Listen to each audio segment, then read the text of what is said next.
the war that shaped so much of the 20th century carries different names depending on who is speaking and where they stand in history. In English language scholarship and media, the term Vietnam War became the most widely used name for the conflict fought primarily in Vietnam between the late 1950s and 1975. This label appeared with increasing frequency in United States government documents, journalism, and academic writing by the mid-1960s, gradually superseding earlier phrases such as Vietnam conflict. American official histories and Pentagon documents generally treated the war as part of a broader Cold War struggle to contain communism in Southeast Asia.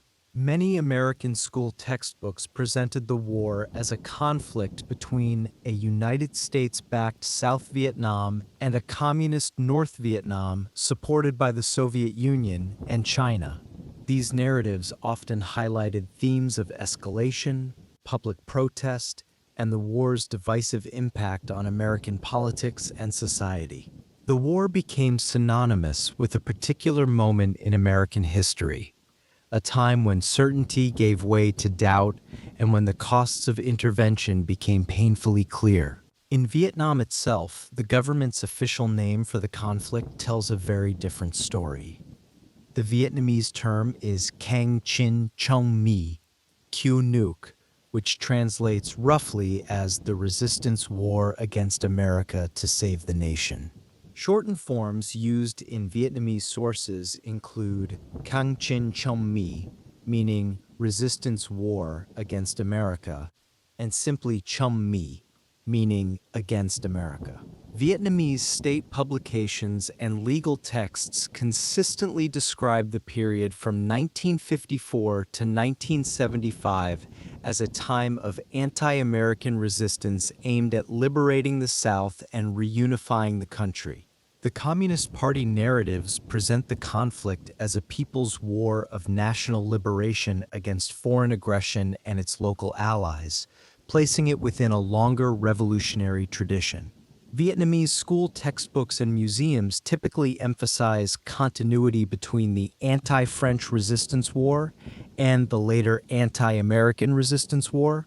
The struggle against France and the struggle against the United States are portrayed as two chapters in the same national epic, a story of a people rising again and again to defend their homeland against foreign powers.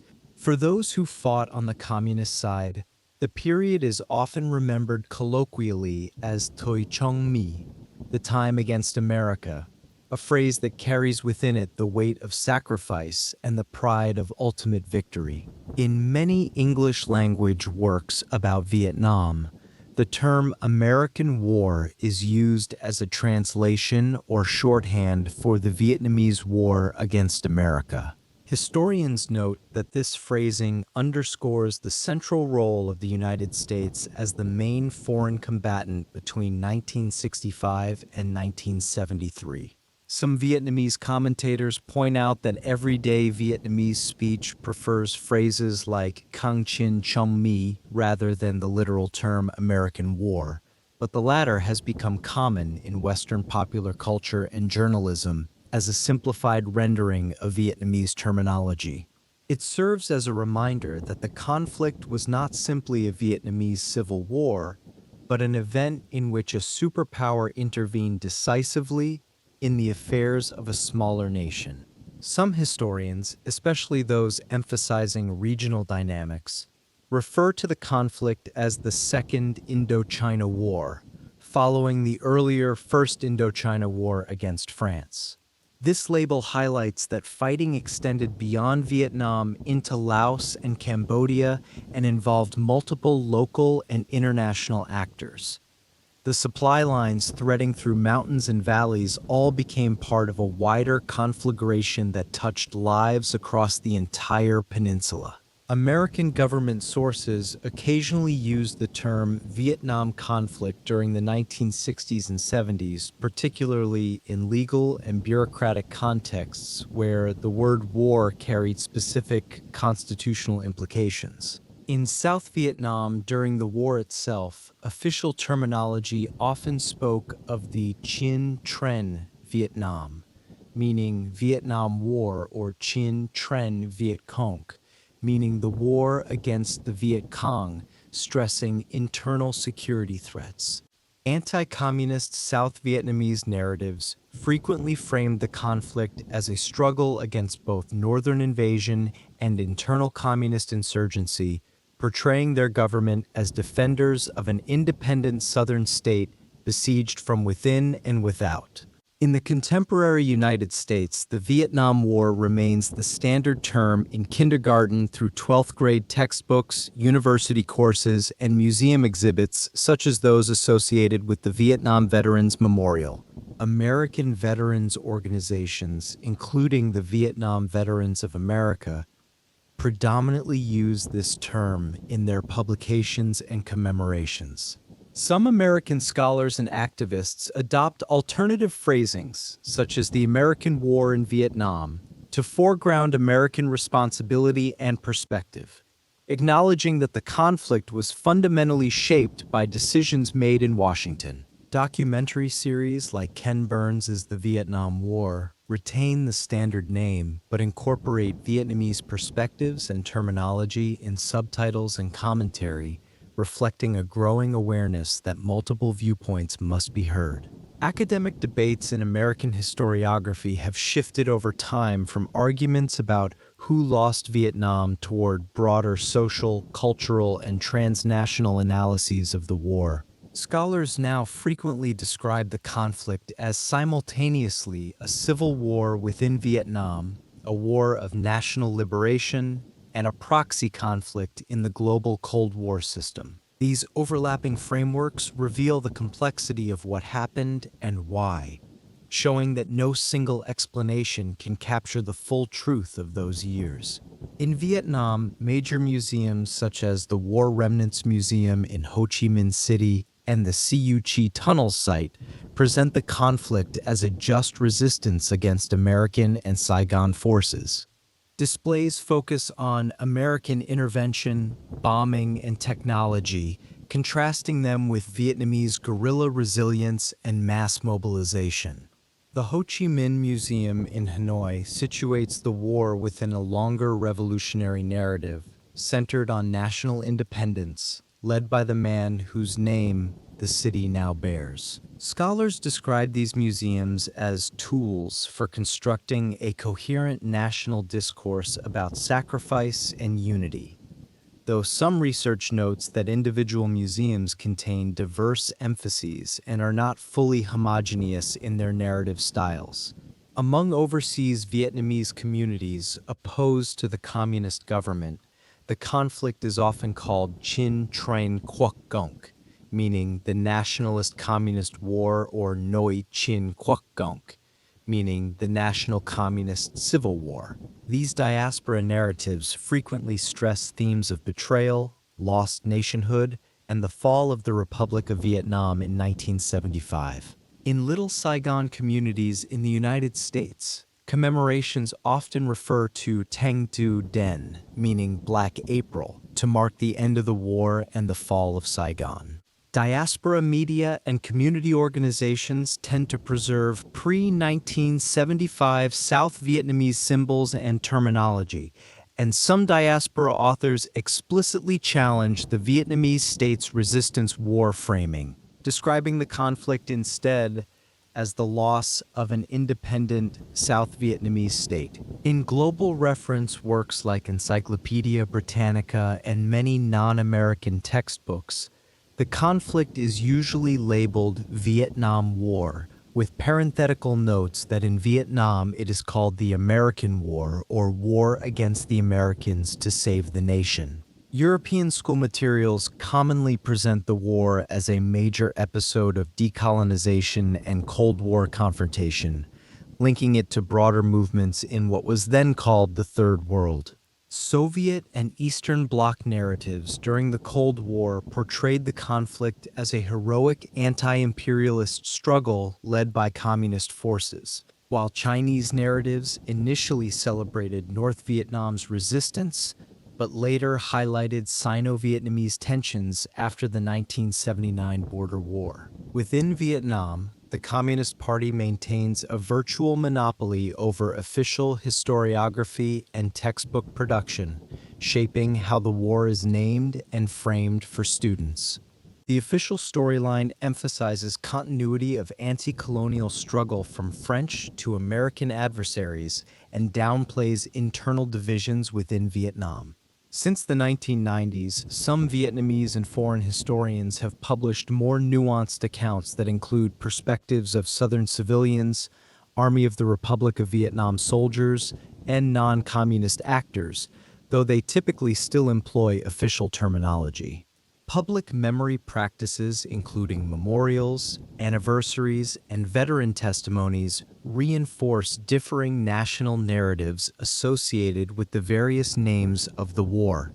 Comparative studies of naming reveal how each term encodes particular emphases on foreign intervention, national liberation, civil conflict, or Cold War geopolitics. The words we use to describe the past are never neutral. They carry within them assumptions about who was right and who was wrong, who was the aggressor and who was the defender, whose sacrifices matter and whose suffering should be remembered. The many names of this war remind us that history is not a fixed thing, but a story told differently by different peoples, each seeking to make sense of what happened and why it mattered. The unified Vietnamese state quickly began building a system of museums and monuments after 1975 to present its official narrative of the war and revolution. These institutions were not left to chance or local initiative, but were generally overseen by state or military agencies, reflecting close alignment between public history and party-state narratives. The buildings rose in cities and towns across the country, their exhibitions carefully designed to tell a particular story to particular ends. Official terminology in these institutions usually referred to the conflict as the resistance war against the United States for national salvation rather than the Vietnam War, a choice of words that framed everything that followed. Exhibits typically stressed themes of national liberation, anti-imperialist struggle, and the unity of North and South under communist leadership. Former enemies, such as the United States and the Republic of Vietnam, were usually described in official labels as aggressors or puppet forces, their roles in history clearly defined, and their motivations explained in terms that left little room for ambiguity. The War Remnants Museum in Ho Chi Minh City opened in 1975, only months after the war ended. Originally called the Exhibition House for United States and Puppet Crimes, the museum was renamed several times over the years, with the current name adopted in the 1990s to reflect a somewhat broader framing that might appeal to international visitors. Located at 28 Vierto Van Tan Street in District 3, the War Remnants Museum became one of Vietnam's most visited war-related museums, drawing hundreds of thousands of visitors each year from across the globe. Its exhibitions focus on the First Indochina War and especially the conflict against the United States and the Saigon government. Thematic sections include displays on foreign aggression, weaponry, prison systems, and the long-term consequences of war, all framed from a Vietnamese state perspective that emphasizes suffering, resistance, and ultimate triumph. Curators at the War Remnants Museum present dense photographic and documentary evidence to support the official narrative of American intervention and Vietnamese resistance. Panels and captions consistently highlight the resilience and unity of the Vietnamese people under the leadership of the Communist Party. Over time, the museum has expanded its narrative to include more material on reconciliation and post-war reconstruction, acknowledging that the years since 1975 have brought their own challenges and achievements. Foreign visitors constitute a large share of the museum's annual audience, making it a key international conduit for the Vietnamese state's memory of the war. Scholars classify the War Remnants Museum as a paradigmatic example of Victor's memory, though its displays have become more varied over time. In Hanoi, the Vietnam Military History Museum, founded in 1956, devotes extensive space to both anti-French and anti-American wars. The Military History Museum presents a chronological narrative from early resistance against foreign invaders through the two Indochina Wars and post-1975 conflicts. Its exhibits emphasize the role of the People's Army of Vietnam and the Communist Party in achieving independence and reunification. The Holo prison site in Hanoi, once used by French and later North Vietnamese authorities, includes sections on American pilots held there during the war. Official interpretation at Ho Lo stresses French colonial repression and portrays the later treatment of American prisoners as comparatively humane. Numerous provincial and local museums in former battle areas, such as in Quang Tri and the former demilitarized zone region, incorporate sections on the war against the United States. The Ho Chi Minh Trail and Truong Son area are commemorated through specialized museums and memorials highlighting logistical support and sacrifices along the supply routes that kept the revolution alive. The Siu Chi tunnels near Ho Chi Minh City have been developed into a major memorial and tourist site illustrating guerrilla warfare and underground life. At Siu Chi, guided tours and displays present the tunnels as a symbol of ingenuity and popular support for the revolution. Many smaller district-level museums contain dioramas, maps, and local martyr lists that embed national narratives in local histories. Vietnam has constructed large national cemeteries known as martyr cemeteries for those killed in the two Indochina Wars. These sacred grounds hold the remains of those who gave their lives for the revolution, their sacrifices honored in stone and memory. The Truong Son Martyrs Cemetery in Quang Tri Province, inaugurated in the 1970s, is the largest such cemetery, with over 10,000 graves of soldiers who died along the Ho Chi Minh Trail. Row upon row of white headstones stretch across the hillside, each one marking a life cut short in the service of reunification. Many martyrs' cemeteries display uniform headstones with the inscription Light C, meaning martyr, underscoring the official framing of war, dead as national heroes who made the ultimate sacrifice for their country. In cities and towns throughout Vietnam, statues and monuments honor key battles, units, and revolutionary leaders associated with the war. Bronze figures stand in public squares, their postures heroic, their gazes fixed on horizons that those they represent never lived to see. Place naming practices have extended the state's memory into everyday urban space, with streets, schools, and public buildings named after war heroes and significant dates, ensuring that the memory of the conflict permeates daily life. The unified state designates the 27th of July as War Invalids and Martyrs Day, commemorating those who died or were wounded in wars including the conflict with the United States. On this day, families visit cemeteries to tend graves and light incense, blending ancient traditions of ancestor veneration with modern forms of national remembrance. The 30th of April, officially called the Day of Southern Liberation and National Reunification, is a major national holiday marking the end of the war in 1975. Public ceremonies on this day often feature military parades, wreath laying at monuments, and media programming that reiterates official narratives of victory and unity. Other anniversaries, such as the Tet Offensive and key battles, are periodically highlighted in state media and local commemorations, keeping alive the memory of specific moments that shaped the conflict's outcome. These commemorations typically foreground the heroism of revolutionary forces and present the conflict as a just national cause that required tremendous sacrifice, but ultimately delivered liberation. After reunification, the Ministry of Education and Training centralized control over school curricula and textbooks, including content on the war. History textbooks approved by the ministry present a standardized narrative emphasizing the leadership of the Communist Party and Ho Chi Minh. Studies of Vietnamese textbooks note that terms like Liberation Army are used instead of Viet Cong, reflecting the official perspective.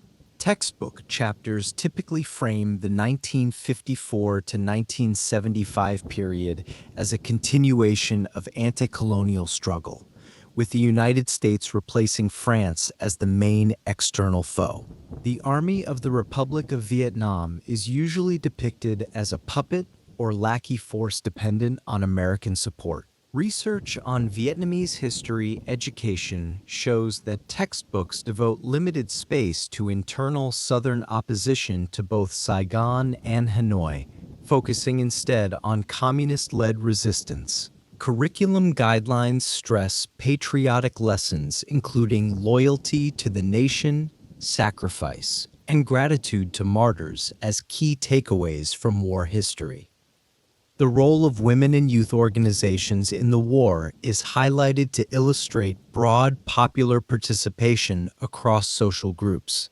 Textbooks and teachers are expected to avoid narratives that question the legitimacy of the revolutionary cause or portray the conflict primarily as a civil war. Changes to textbooks since the economic reforms of the 1980s have added more detail on international contexts and post-war reconstruction while retaining core revolutionary themes. Scholars analyzing Vietnamese museums and textbooks argue that they construct a coherent state memory in which the party, army, and people form an inseparable triumvirate. This state memory largely omits or marginalizes non-communist Southern perspectives, refugee experiences, and dissenting voices. At the same time, some recent museum displays and publications incorporate limited references to reconciliation, international cooperation, and the human costs of war on all sides. Tourism promotion materials for war sites often combine official narratives with more general language about learning from history and valuing peace.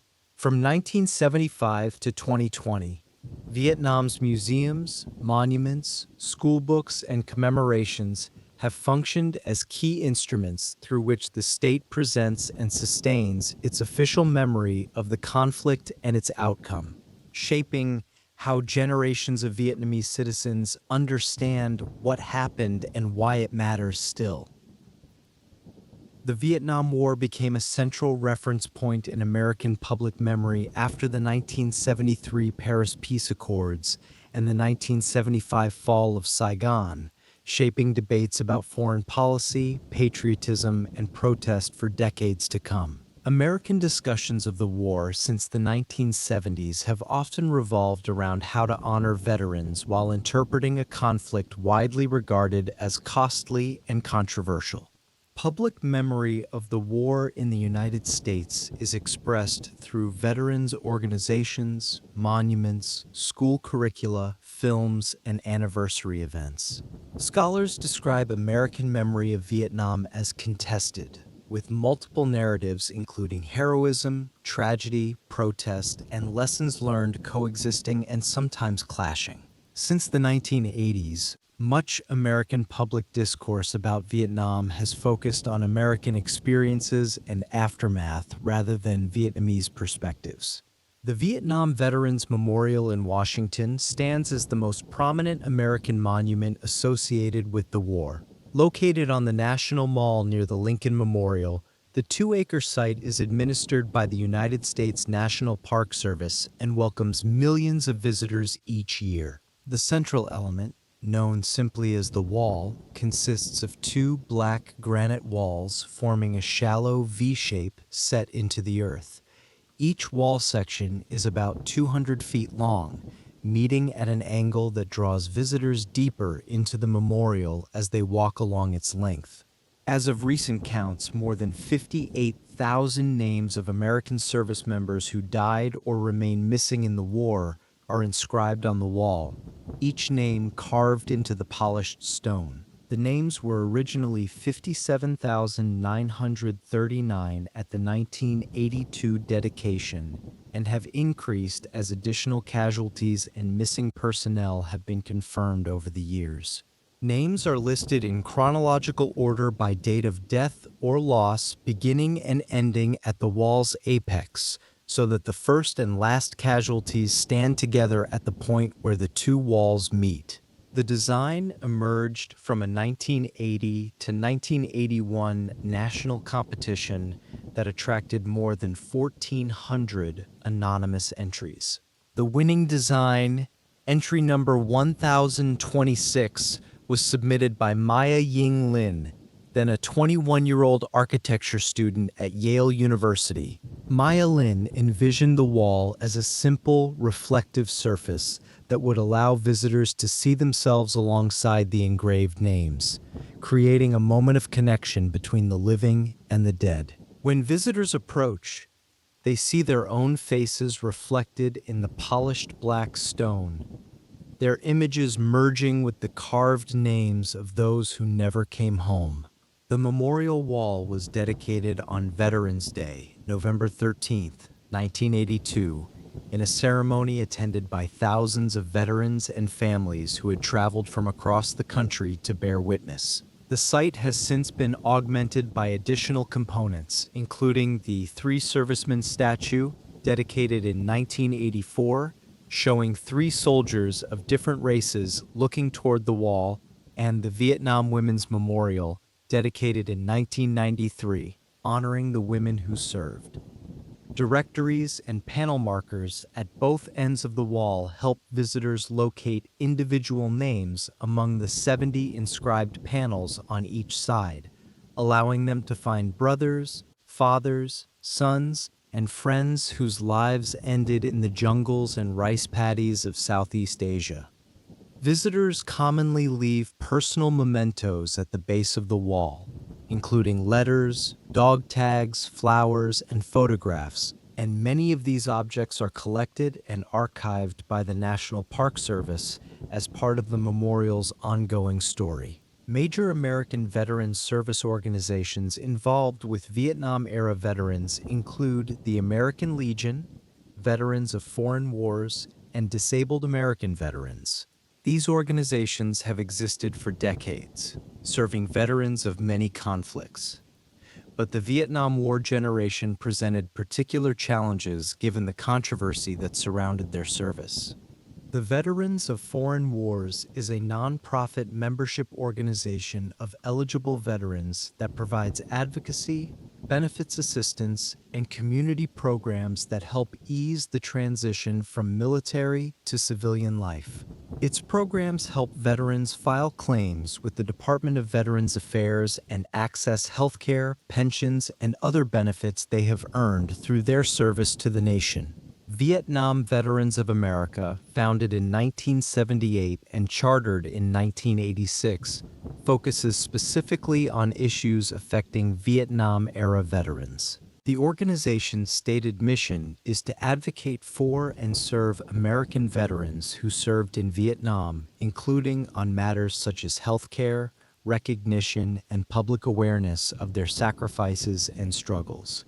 Veteran organizations and the Department of Veterans Affairs collaborate on commemorations, reunions, and outreach events related to the Vietnam War. Local memorials to Vietnam veterans exist in many American states and cities, often listing the names of residents who died in the conflict. The Traveling Wall and other mobile replicas of the Vietnam Veterans Memorial visit communities across the country, enabling local ceremonies in places far from Washington where families and friends can pay their respects without traveling to the capital.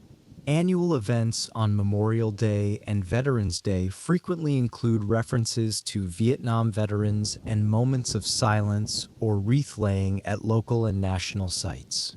Federal and state initiatives in the 2010s, such as the United States Vietnam War Commemoration, sponsored 50th anniversary observances emphasizing recognition of veterans' service.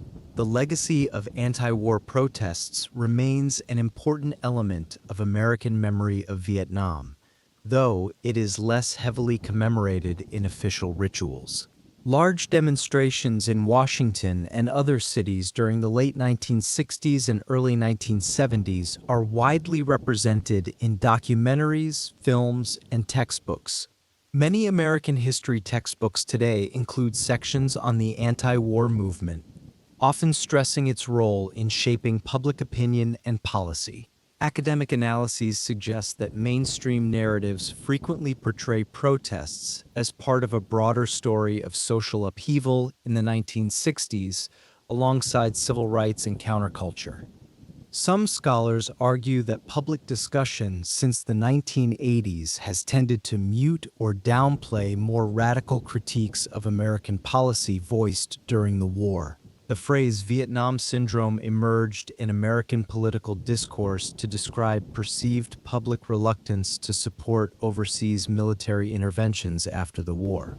Politicians in the 1980s and 1990s sometimes invoked learning the lessons of Vietnam when debating interventions in places like Lebanon, Grenada, and the Gulf. The 1991 Gulf War was widely discussed in American media as an attempt to overcome or put to rest the Vietnam Syndrome by demonstrating quick, decisive force. American school curricula and textbooks often present Vietnam as a cautionary episode about presidential power, media influence, and public trust.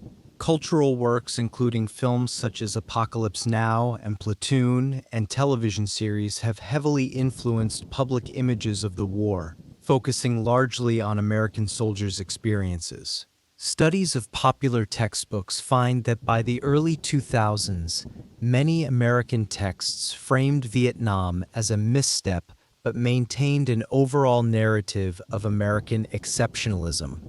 These textbooks often highlight the human cost and policy mistakes of the war, but still situate it within a broader story of eventual American recovery and renewal. Public memory scholarship notes that mainstream American remembrance tends to emphasize healing and national reconciliation rather than detailed examination of Vietnamese suffering. At the same time, some academic and activist circles have sought to foreground Vietnamese civilian perspectives and the war's environmental and humanitarian impacts. The Vietnam Veterans Memorial itself has been interpreted as shifting focus from justifying the war to recognizing individual sacrifice, regardless of views on the conflict. By 2020, the Vietnam Veterans Memorial had become one of the most visited sites in Washington, with millions of visitors each year standing before the black granite and tracing names with their fingers. Visitor guides emphasize rules of respectful behavior at the site, such as quiet reflection, touching the names, and leaving mementos. Educational programs associated with the Memorial Fund and National Park Service provide teaching materials and name databases to schools and the public, ensuring that the memory of those who served continues to reach new generations who never knew the era firsthand. Scholars generally view American memory of Vietnam between 1973 and 2020 as characterized by continuing negotiation among veteran commemoration, protest legacies, and debates over the war's meaning in American history. The ongoing accumulation of names, mementos, books, and films demonstrates that the Vietnam War remains a living element of American cultural and political memory decades after its end, a wound that has healed in some ways but left scars that remain visible to all who care to look. After 1975, Large overseas communities formed from former South Vietnamese officials, soldiers, and civilians who left as refugees or later migrants. These communities developed distinct memory practices separate from the Vietnamese state, often centered on preserving the legacy of the Republic of Vietnam that had ceased to exist when Saigon fell.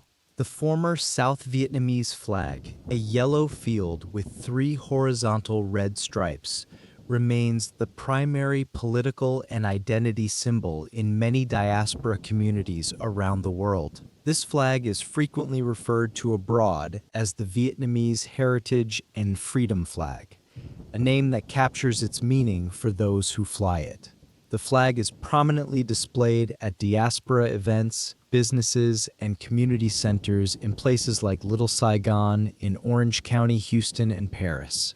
Several American states and municipalities have passed resolutions recognizing the former South Vietnamese flag as the emblem of the Vietnamese American community, a validation that carries deep emotional significance for those who remember what the flag once represented. Use of the yellow flag publicly in Vietnam itself is effectively banned under laws against propagating materials opposing the socialist state, making its display abroad an act of political identity that cannot be performed in the homeland. Diaspora communities usually commemorate the 30th of April as Black April or National Day of Mourning, marking the fall of Saigon in 1975. Black April observances typically include flag raisings, memorial services, and speeches, recalling the end of the Republic of Vietnam and subsequent exile. In American cities such as Boston and San Jose, local governments have flown the South Vietnamese flag alongside American flags on the 30th of April at diaspora request. Little Saigon in Orange County hosts large annual Black April events, drawing participants from across the Vietnamese diaspora to gather and remember. Media coverage of Black April often highlights intergenerational efforts to educate younger Vietnamese abroad about the war and refugee experience, passing on stories that might otherwise be forgotten as the original refugees age. These commemorations serve not only to honor the past, but to define community identity in the present. Vietnamese exiles in the United States established Little Saigon in Orange County in the late 1970s and 1980s as a commercial and cultural hub. Centered in Westminster and Garden Grove, Little Saigon is widely considered the symbolic capital of the South Vietnamese diaspora, a place where the language, food, and culture of pre-1975 South Vietnam have been preserved and continue to thrive. The area features thousands of Vietnamese-owned businesses, including the Asian Garden Mall, and hosts major diaspora festivals and political rallies throughout the year. Other significant diaspora hubs include Vietnamese enclaves in Houston, San Jose, Northern Virginia around Eden Center, Montreal, Paris, and Sydney. Across these hubs, visible symbols including flags, statues, and street names reaffirm a South-oriented and anti-communist identity. Former South Vietnamese officers and soldiers formed veterans associations abroad to maintain camaraderie and honor their units' histories. These associations often organize memorial services, publish newsletters, and support elderly veterans and widows within the diaspora. Some veterans groups work to raise funds for dedicated memorials honoring both Army of the Republic of Vietnam and Allied American troops. Religious institutions, especially Catholic parishes and Buddhist temples, function as key venues for veterans' remembrance ceremonies where prayers mingle with memories of battles fought long ago. Community organizations commonly link war memory to ongoing advocacy on human rights and political issues in Vietnam. In 2003, a major Vietnam War memorial funded by Vietnamese Americans was dedicated in Westminster's Little Saigon. This memorial features statues of an American soldier and an Army of the Republic of Vietnam soldier standing together, symbolizing wartime alliance and mutual sacrifice. Scholars note that the Westminster Memorial explicitly counters narratives that marginalize South Vietnamese contributions to the war, asserting that the conflict was not America's war alone. A second Vietnamese-American War Memorial was installed in a shopping center parking lot in southwest Houston a few years later.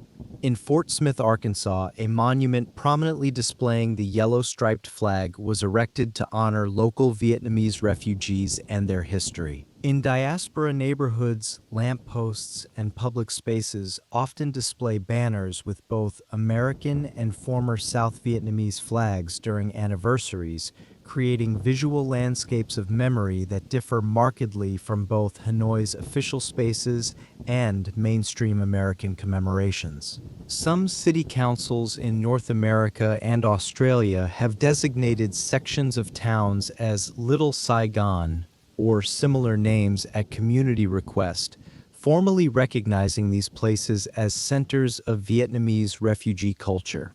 Public art installations such as Journey of Light in Boston and other cities incorporate refugee stories, boat motifs, or traditional conical hats to evoke migration journeys. Exhibitions curated by diaspora groups frequently combine historical photographs, personal artifacts, and explanatory texts about the fall of Saigon and escape. When university or museum exhibits include symbols of the current Vietnamese state, diaspora groups sometimes organize protests or counter-exhibits, demonstrating that memory remains contested and that the wounds of 1975 have not fully healed. Diaspora media, including newspapers, radio, and later satellite television and online platforms, have played a critical role in sustaining a South Vietnamese historical narrative across decades and across continents. Vietnamese language outlets abroad often refer to the government in Hanoi as the communist regime and maintain usage of pre-1975 terminology for places and institutions, refusing to adopt the names that the victors imposed. Popular music, particularly Nhạc Vàng or yellow music that was banned or restricted in post-1975 Vietnam, has flourished in diaspora concerts and recordings, its nostalgic melodies carrying listeners back to a time and place that exists now only in memory. Diaspora literature and memoirs frequently recount wartime experiences, the fall of Saigon, re-education, and boat journeys from a South Vietnamese viewpoint, preserving perspectives that find little place in official Vietnamese historiography.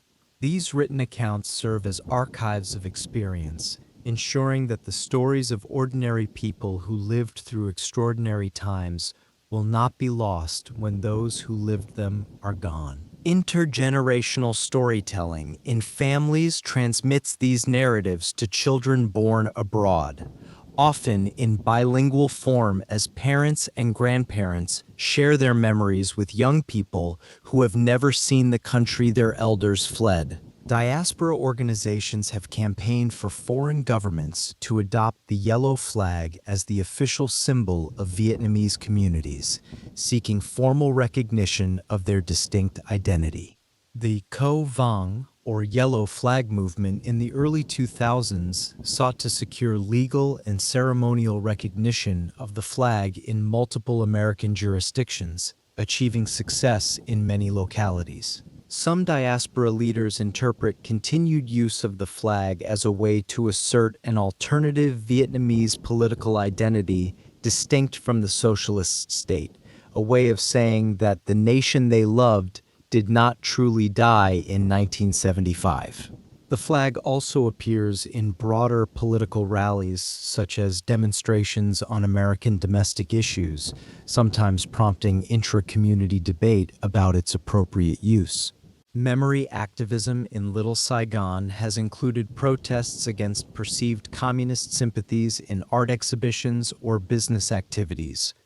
Street demonstrations have occurred in response to visits by artists or officials seen as close to the Hanoi government.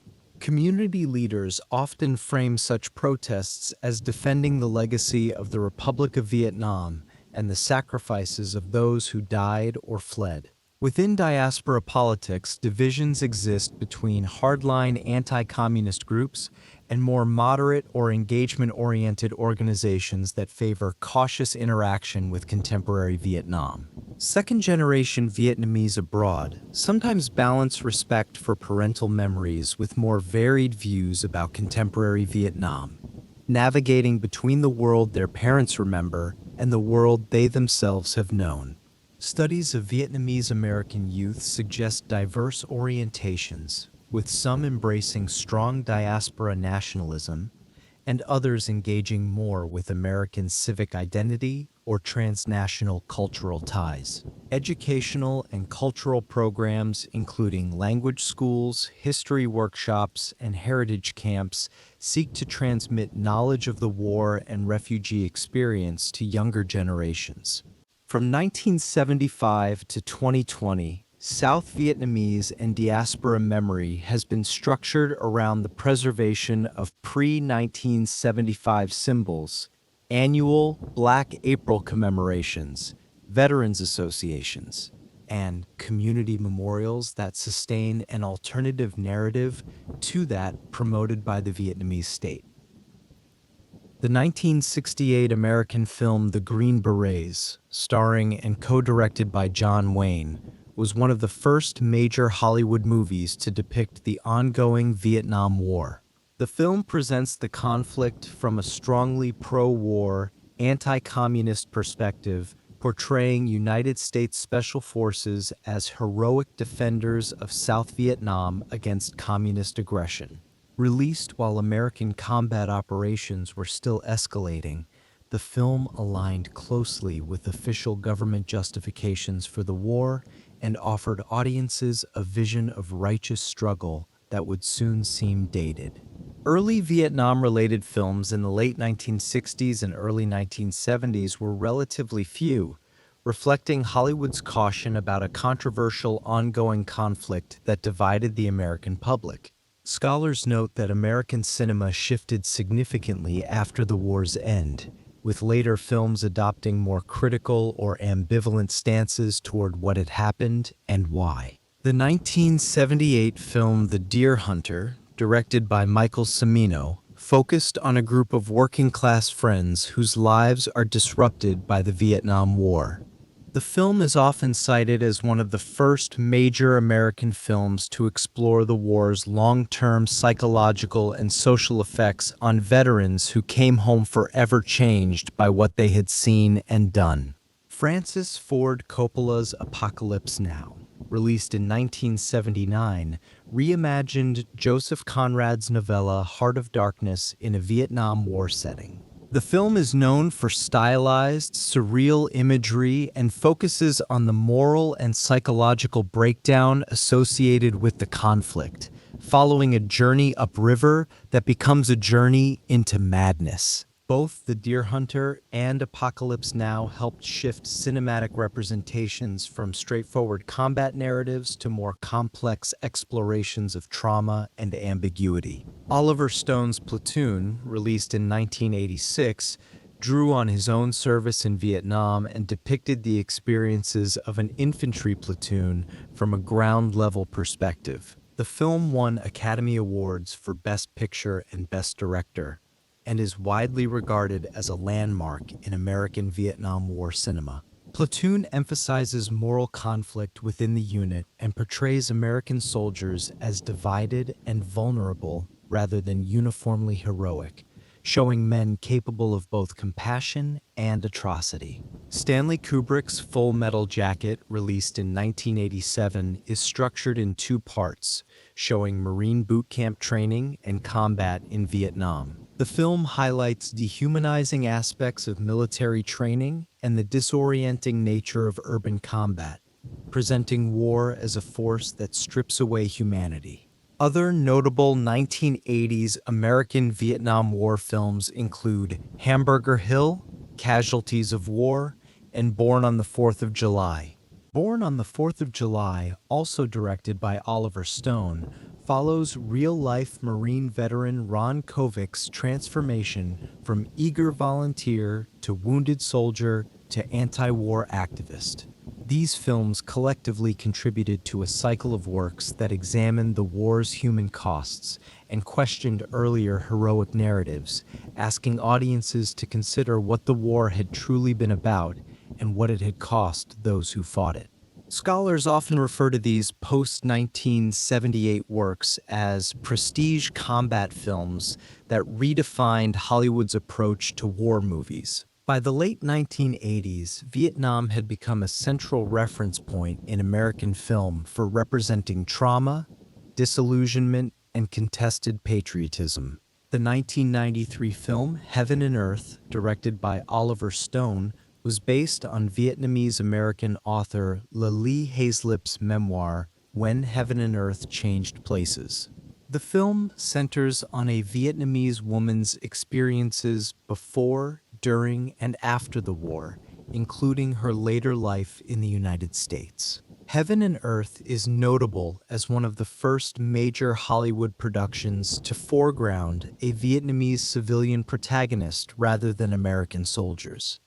Hazlip's memoir and the film adaptation contributed to broader awareness of Vietnamese perspectives among English-language audiences who had primarily seen the war through American eyes. Academic studies compare Heaven and Earth with American soldier-focused films to analyze differences in representation of Vietnamese people and gender roles. A scholarly study on representation of Vietnam in American and Vietnamese war films notes a shift in American cinema from portraying war as heroic, as seen in The Green Berets, to portraying war as horrible, as seen in Apocalypse Now and Platoon.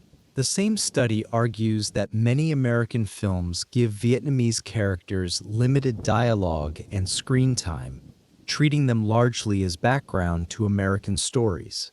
In Apocalypse Now, Vietnamese figures are frequently unnamed and seen mainly through the lens of American soldiers' experiences, their humanity subordinated to the psychological journey of the protagonist.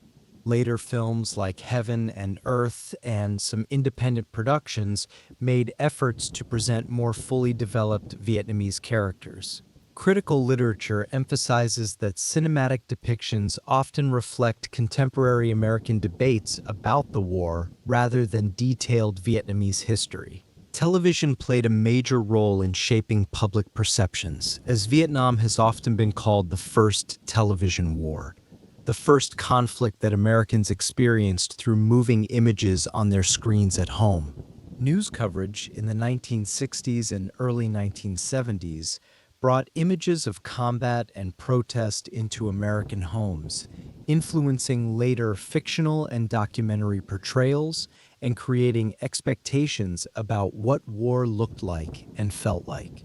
Television series and miniseries in the 1980s and 1990s, such as Tour of Duty, which aired from 1987 to 1990, dramatized American soldier experiences in episodic form, bringing the war into living rooms week after week. Vietnam War episodes or story arcs also appeared in broader shows and anthology series, reflecting its status as a major cultural reference that creators return to again and again.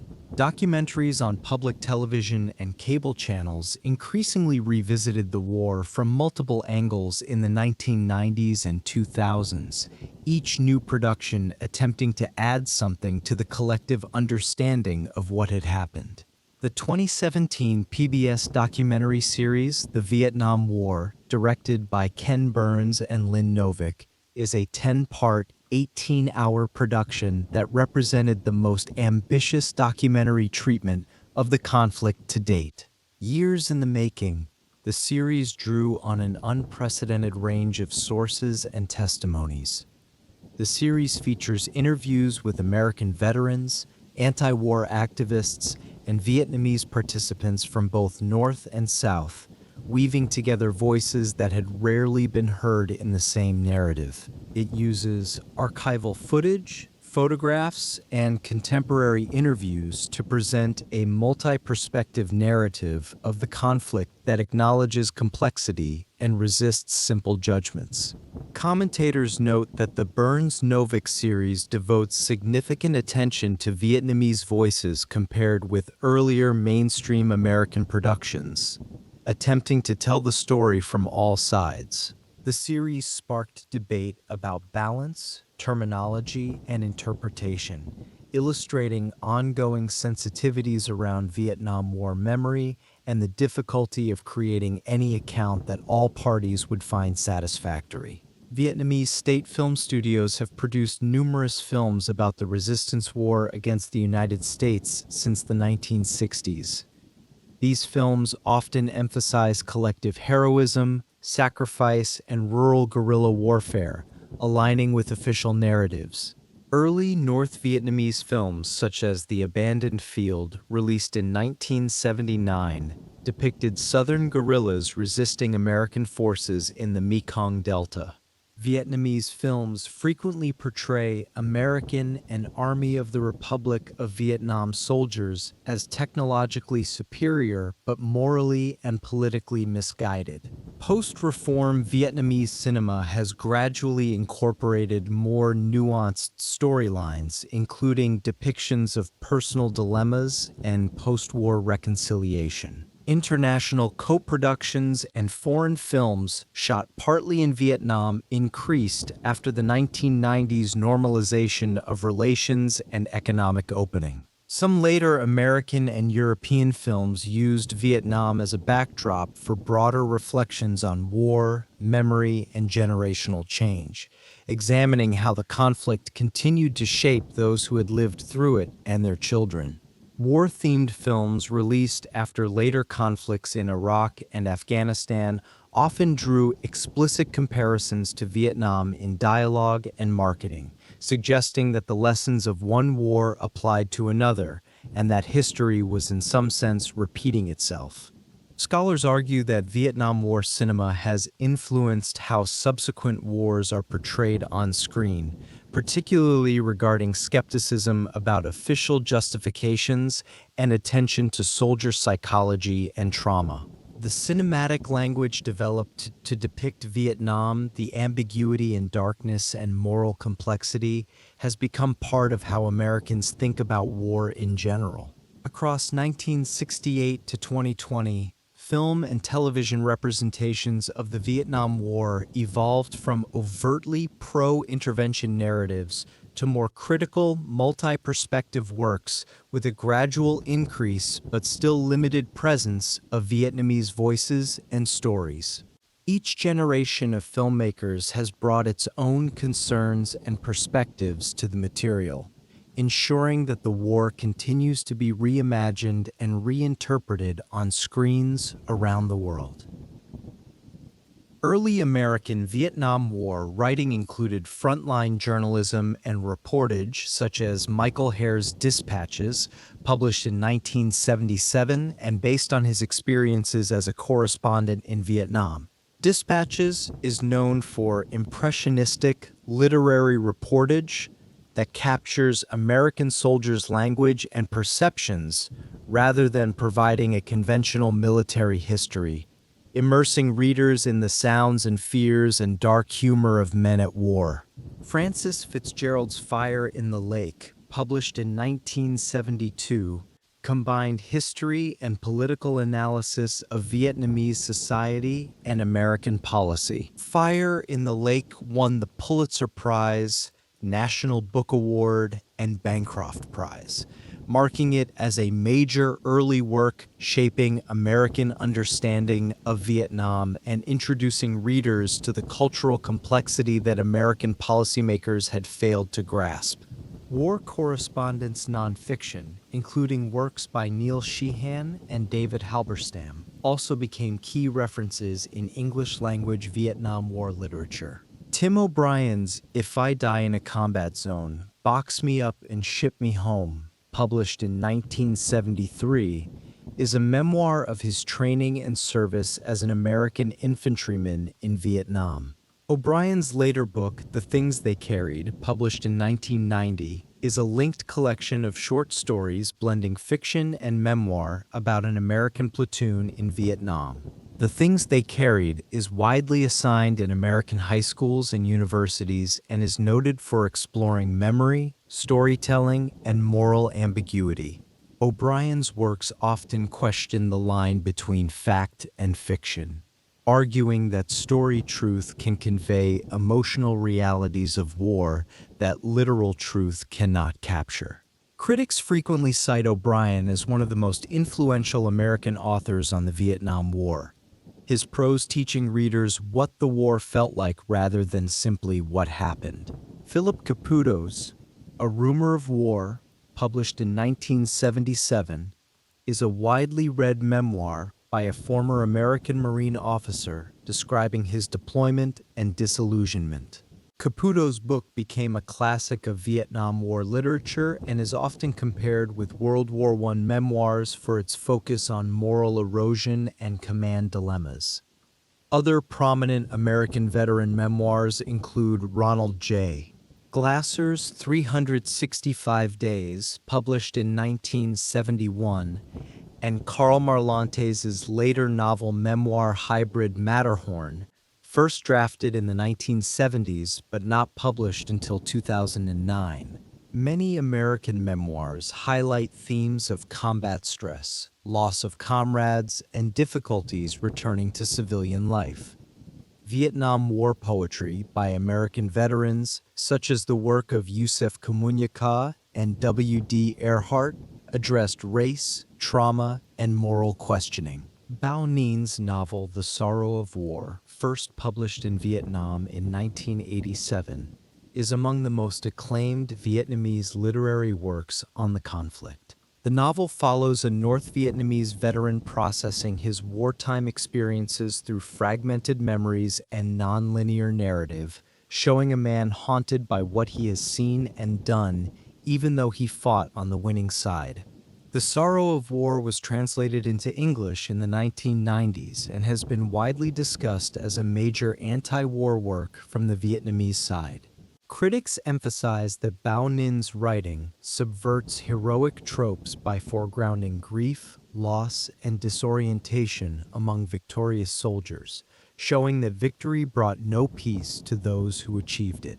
The Sorrow of War appears on many best Vietnam War books, lists, and is frequently cited in discussions of global war literature. Lee Hazlitt's memoir, When Heaven and Earth Changed Places, published in 1989, recounts her life as a rural girl in central Vietnam and later refugee in the United States.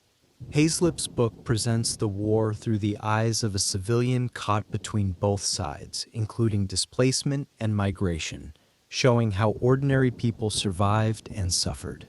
A sequel memoir, Child of War, Woman of Peace, published in 1993, continues her story in the United States and her later humanitarian work in Vietnam. Scholars and authors such as Viet Thanh Nguyen highlight Hazlitt's memoir as one of the few first-person English accounts of rural Vietnamese villagers' experiences. When Heaven and Earth Changed Places was adapted into Oliver Stone's film Heaven and Earth in 1993, further extending its reach. A Viet Cong memoir, published in 1985 by Truong Nhu Tang, a former National Liberation Front Justice Minister, offers an insider's account of Southern Communist activism and later disillusionment. Truong Nhu Tang's memoir, published in English, contributed to Western understanding of internal debates within the revolutionary movement and the complexities that official histories often smooth over.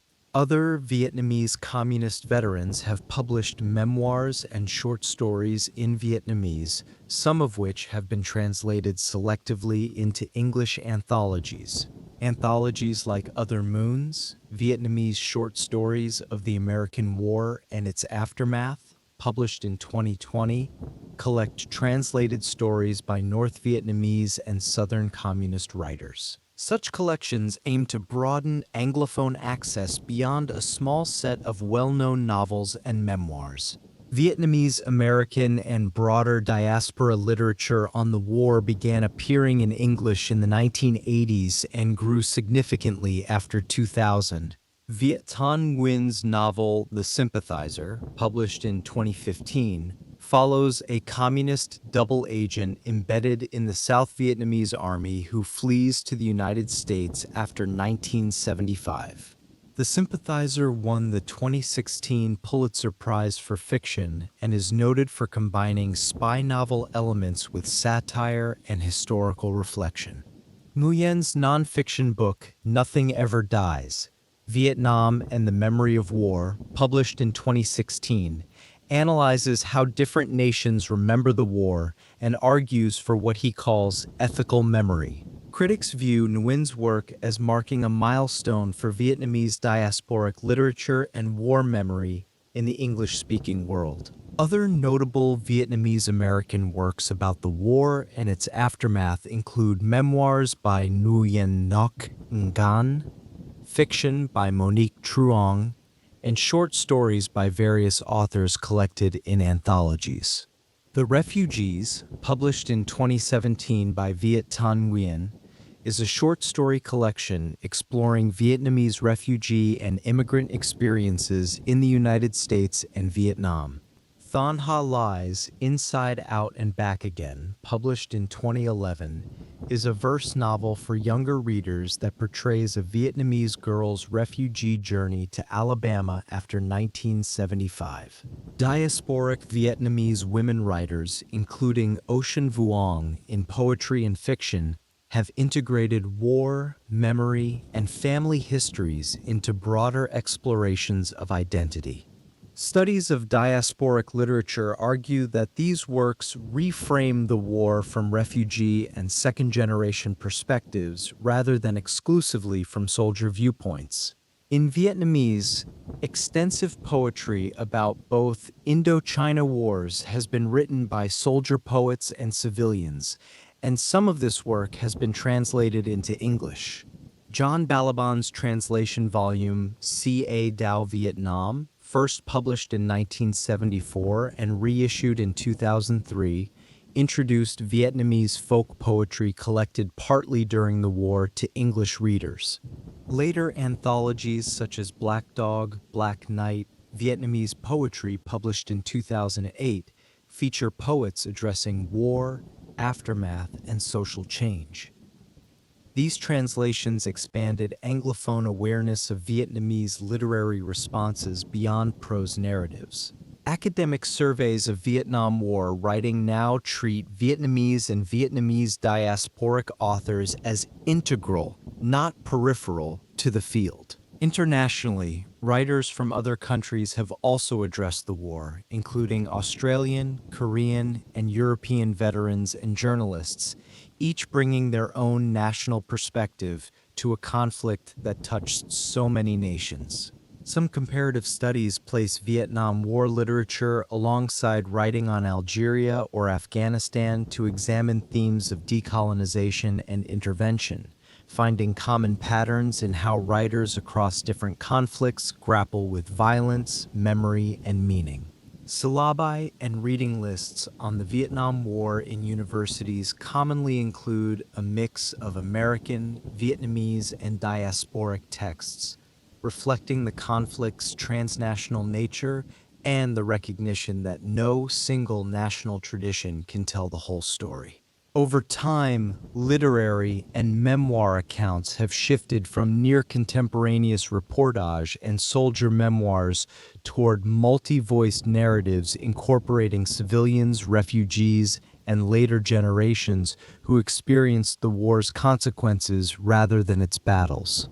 Scholars generally agree that Vietnam War literature and memoir, from O'Brien and Fitzgerald to Bao Ninh, Hazlitt, and Nguyen, have significantly shaped public understanding of the conflict's complexity, human costs, and lasting legacies across societies. The written word has proven remarkably durable as a medium for conveying war experience, allowing readers to enter imaginatively into worlds they never knew and to understand, however imperfectly, what it was like to be there. Literature has done what statistics and policy documents cannot, giving names and faces and inner lives to those who otherwise would remain abstractions. Through these books and poems, the war continues to be remembered and reconsidered by each new generation of readers.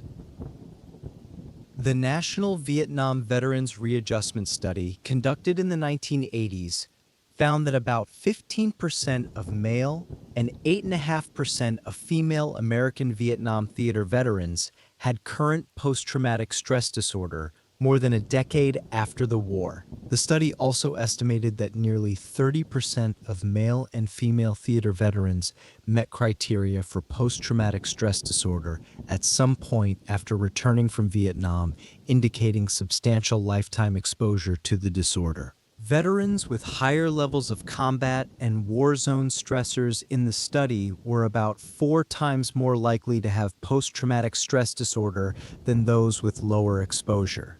The data showed that post-traumatic stress disorder in Vietnam veterans was frequently comorbid with major depression, alcohol use disorders, and other post-war adjustment problems, creating a constellation of difficulties that complicated recovery. Later reanalysis of the National Vietnam Veterans Readjustment Study and Vietnam Experience Study data found that, using comparable methods, current combat-related post-traumatic stress disorder prevalence among male theater veterans was around 2.5 to 3% under strict criteria and 12 to 16% using broader thresholds. A longitudinal follow-up study and related research indicate that a substantial minority of Vietnam veterans still had post-traumatic stress disorder symptoms decades after service. A 2018 meta-analysis of aging Vietnam-era veterans reported that about 10 to 15% continued to meet criteria for current post-traumatic stress disorder,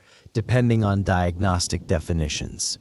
Recent long-term studies from Columbia University found that in a 2020 survey, 9% of Vietnam-deployed veterans still had post-traumatic stress disorder, with 15.5% among those with heavy combat exposure.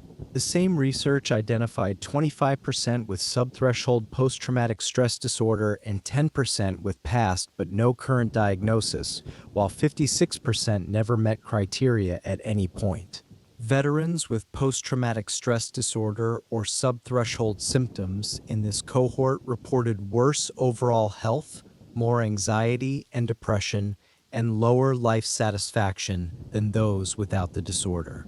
Long-term studies link post-traumatic stress disorder in Vietnam veterans to elevated rates of chronic physical conditions, including cardiovascular disease and arthritis. In one large cohort, 28% of surveyed Vietnam-deployed veterans reported a diagnosis of heart disease, with higher rates among those with intense combat exposure. Post-traumatic stress disorder in this group was also associated with higher prevalence of sleep apnea, gastroesophageal reflux disease, and other chronic health problems that persist into old age. Research summaries from the Department of Veterans Affairs note that many Vietnam veterans report persistent pain, hearing loss, and respiratory issues decades after service. Some Vietnam-era studies find that, despite these issues, a majority of veterans rate their general health as good to excellent, reflecting variability in outcomes. The Department of Veterans Affairs operates a nationwide healthcare system that provides medical and mental health services to eligible Vietnam-era veterans. Specialized post-traumatic stress disorder programs, including outpatient clinics and inpatient units, were expanded in the 1980s and 1990s, partly in response to Vietnam veteran needs. The Vietnam-era Health Retrospective Observational Study compares long-term health of Vietnam-era veterans with non-veteran American civilians of similar age.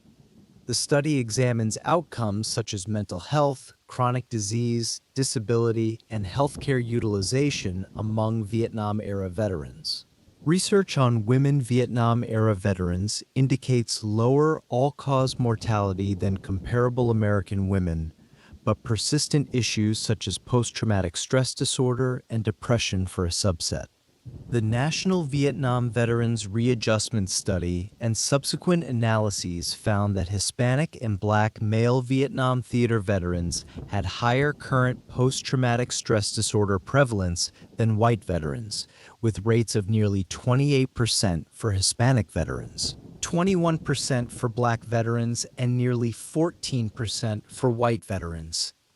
Studies also show that veterans with fewer community social supports upon return from Vietnam were more likely to develop and retain post-traumatic stress disorder over time. Post-traumatic stress disorder and high war zone stress exposure have been linked to higher divorce and separation rates among Vietnam veterans. Research notes that Vietnam veterans with the disorder report more problems in family functioning, employment stability, and social relationships than those without. Nonetheless, many veterans without post-traumatic stress disorder or with resolved symptoms are described as having readjusted successfully to civilian life in long-term follow-ups. Agent Orange exposure is another long-term health issue, with American studies associating Vietnam service and herbicide exposure with increased risks of certain cancers and other conditions. The national academies regularly review epidemiologic data on Vietnam veterans, noting elevated lung cancer and some other cancer mortality in certain veteran cohorts compared with the American population. The Department of Veterans Affairs recognizes a list of presumptive conditions for veterans who served in Vietnam, including some cancers, type 2 diabetes, and ischemic heart disease, simplifying access to disability benefits.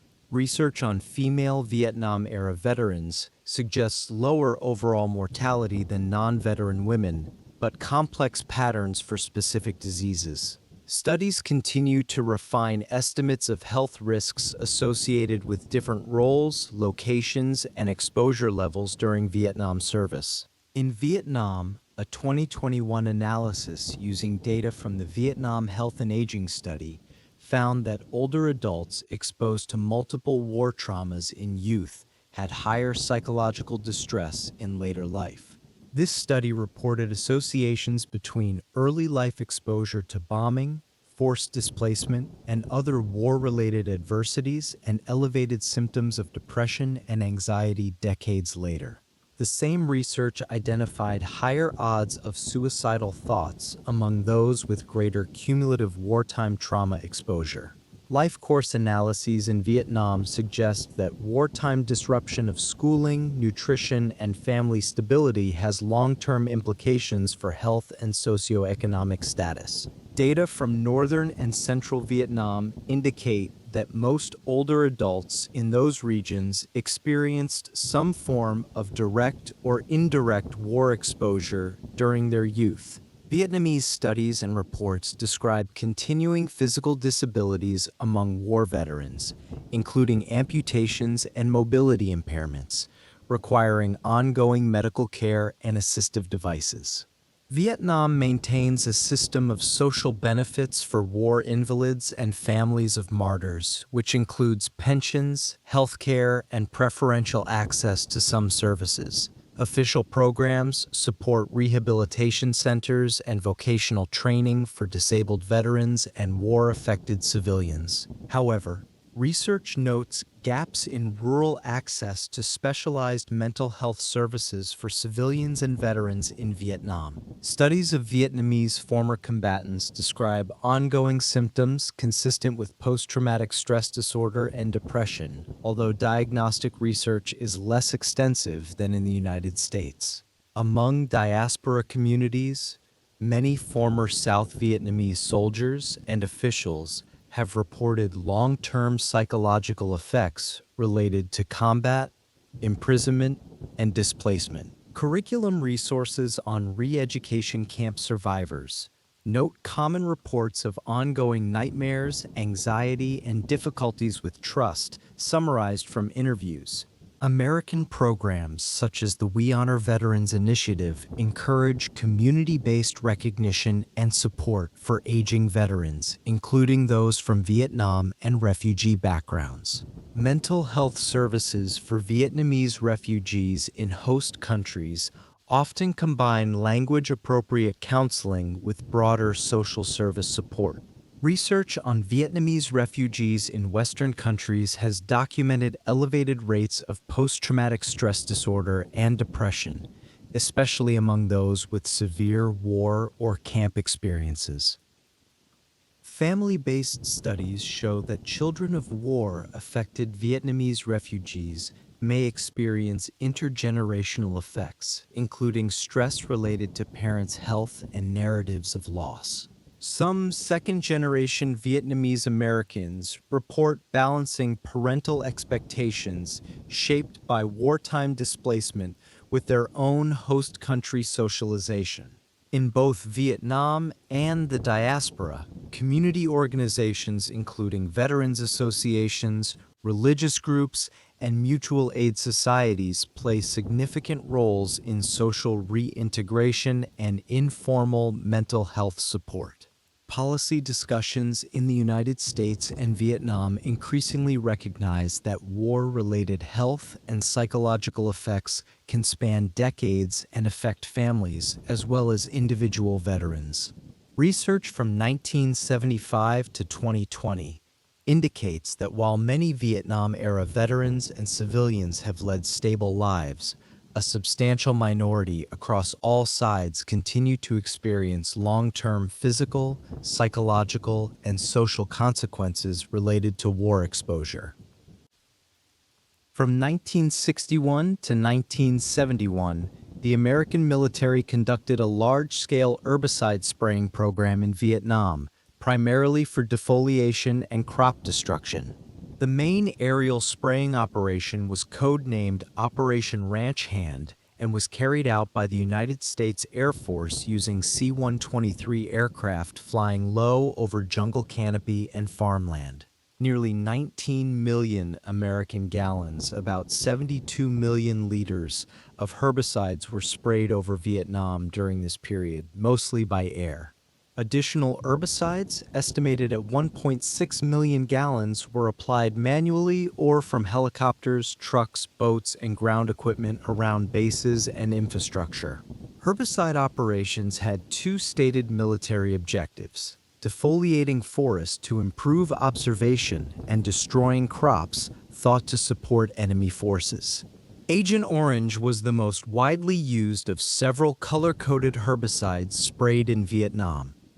Agent Orange consisted of a 50-50 mixture of the herbicides 2,4-D and 2,4,5-T. About 60% of all herbicides used in Vietnam were Agent Orange, totaling more than 11 to 12 million American gallons between 1962 and 1970. Other herbicides used included Agents White, Blue, Purple, Pink, and Green, amounting to an additional roughly 7 to 8 million gallons. Spraying concentrations in Vietnam were often 20 or more times higher than typical agricultural herbicide application rates, overwhelming the vegetation they were designed to kill. Agent Orange and some other herbicides were contaminated with the dioxin known as TCDD, a persistent organic pollutant that degrades slowly in the environment. Dioxin binds strongly to soils and sediments, especially in clay and organic-rich environments, allowing hotspots to persist for decades after spraying ended. Post-war surveys identified elevated dioxin levels in soils near former American air bases such as Da Nang, Bien Hoa, and Phu Cat, where herbicides had been stored and handled. One estimate suggests that herbicides were sprayed over about 4.5 million acres, roughly 1.8 million hectares of South Vietnam. Approximately one-third of sprayed areas were hit more than once, and some upland forests were sprayed 4 or more times. The herbicide program also included limited spraying in border regions of Laos and Cambodia adjacent to the Ho Chi Minh Trail. Herbicide spraying in Vietnam officially ended in October 1971, though South Vietnamese forces continued some chemical use until 1972. Scientific reviews have linked dioxin exposure to increased risks of cancers, type 2 diabetes, and other health conditions, though precise risk estimates in Vietnam remain debated among researchers who struggle to isolate the effects of herbicide exposure from other factors. Environmental studies note deforestation, loss of mangroves, and changes in species composition in heavily sprayed forest and coastal areas. The mangrove forests along the southern coast, which had provided nurseries for fish and protection against storms, were particularly devastated. Some degraded landscapes slowly recovered through natural regeneration and replanting programs, while others converted to grasslands or shrublands that differ markedly from the original forest and support different ecosystems with different benefits for local communities. Unexploded ordnance is a major post-war legacy across Vietnam, Laos, and Cambodia due to intense bombing and artillery use during the conflict.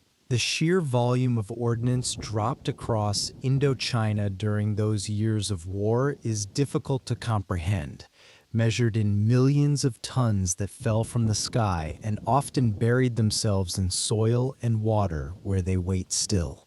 Vietnam's government estimates that about 18% of the country's land area remains contaminated by explosive remnants of war, a staggering proportion of a nation's territory made dangerous by devices meant to detonate decades ago. Heavily affected Vietnamese provinces include Quang Tri, Quang Binh, Quang Nam, and parts of the Central Highlands and Mekong Delta.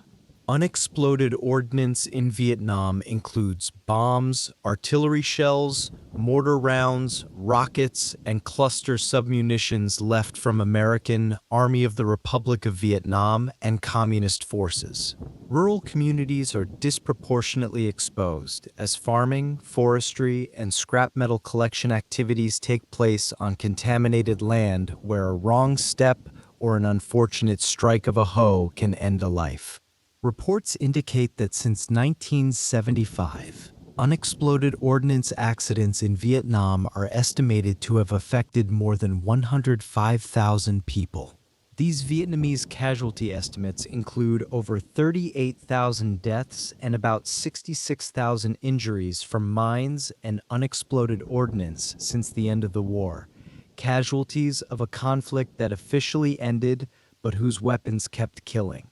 Although annual accident numbers have declined over time, thanks to clearance efforts and risk education, incidents still occur each year in Vietnam, particularly in central provinces where fighting was heaviest and where the density of buried ordnance remains greatest.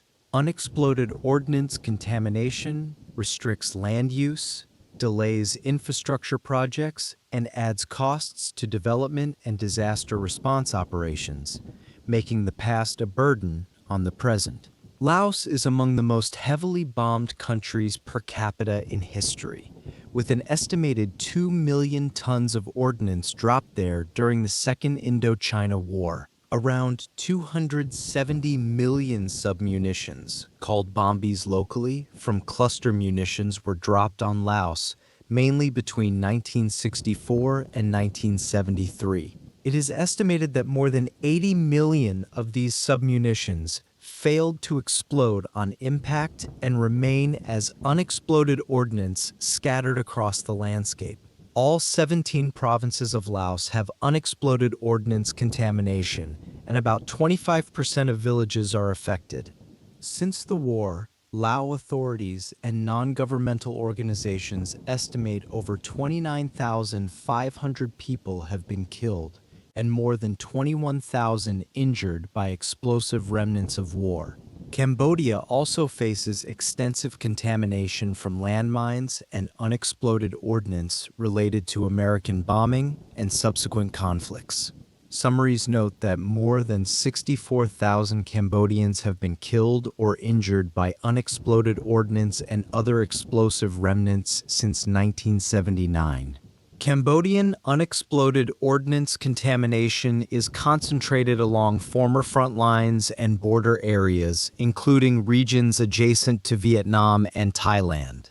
Unexploded ordnance and landmines in Cambodia and Laos have hindered agricultural expansion and rural development, especially in poorer districts. International mine action organizations operate across these countries, combining clearance, risk education, and victim assistance programs. Vietnam's National Unexploded Ordnance Action Strategy, known as Program 504, has been in place since 2010 to coordinate survey, clearance, and risk education efforts. Program 504 aims to reduce unexploded ordnance contamination and casualties nationwide and is overseen by the Vietnam National Mine Action Center. In 2022, Vietnam's Prime Minister announced a target of 0 unexploded ordnance casualties by 2025, aligning with broader sustainable development goals. The United Nations Development Program supports Vietnam's mine action programs, including capacity building and data systems. International non-governmental organizations active in Vietnam include Mines Advisory Group, Norwegian People's Aid, and Peace Trees Vietnam, each bringing expertise and funding to the painstaking work of clearing land 1 meter at a time. The United States has funded unexploded ordnance clearance and related assistance in Vietnam since the 1990s as part of post-war cooperation, recognizing a moral responsibility to help address the dangers left behind by American weapons. By 2025, American officials reported cumulative assistance of roughly $234 million for Vietnam's unexploded ordnance clearance, dioxin remediation at Da Nang and Bien Hoa air bases, and disability support for those harmed by remnants of war. Funding supports non-governmental organization-implemented clearance operations rather than direct support to the Vietnamese military, classifying it as humanitarian aid that both nations can embrace.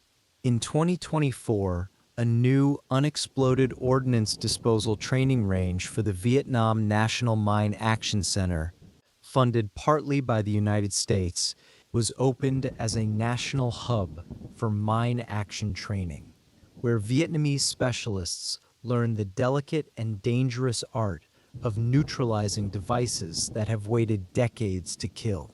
Similar American and international programs support unexploded ordnance clearance in Laos and Cambodia, often under legacies of war frameworks that acknowledge ongoing responsibility for wounds that have yet to heal. The work proceeds slowly, measured in hectares, cleared, and bombs destroyed, progress achieved one careful step at a time in terrain where haste can be fatal. Decades after the last bomb fell from the last aircraft, teams of specialists continue their methodical search through soil that still holds secrets and dangers, working to make the land safe for those who know the war only from stories their elders tell.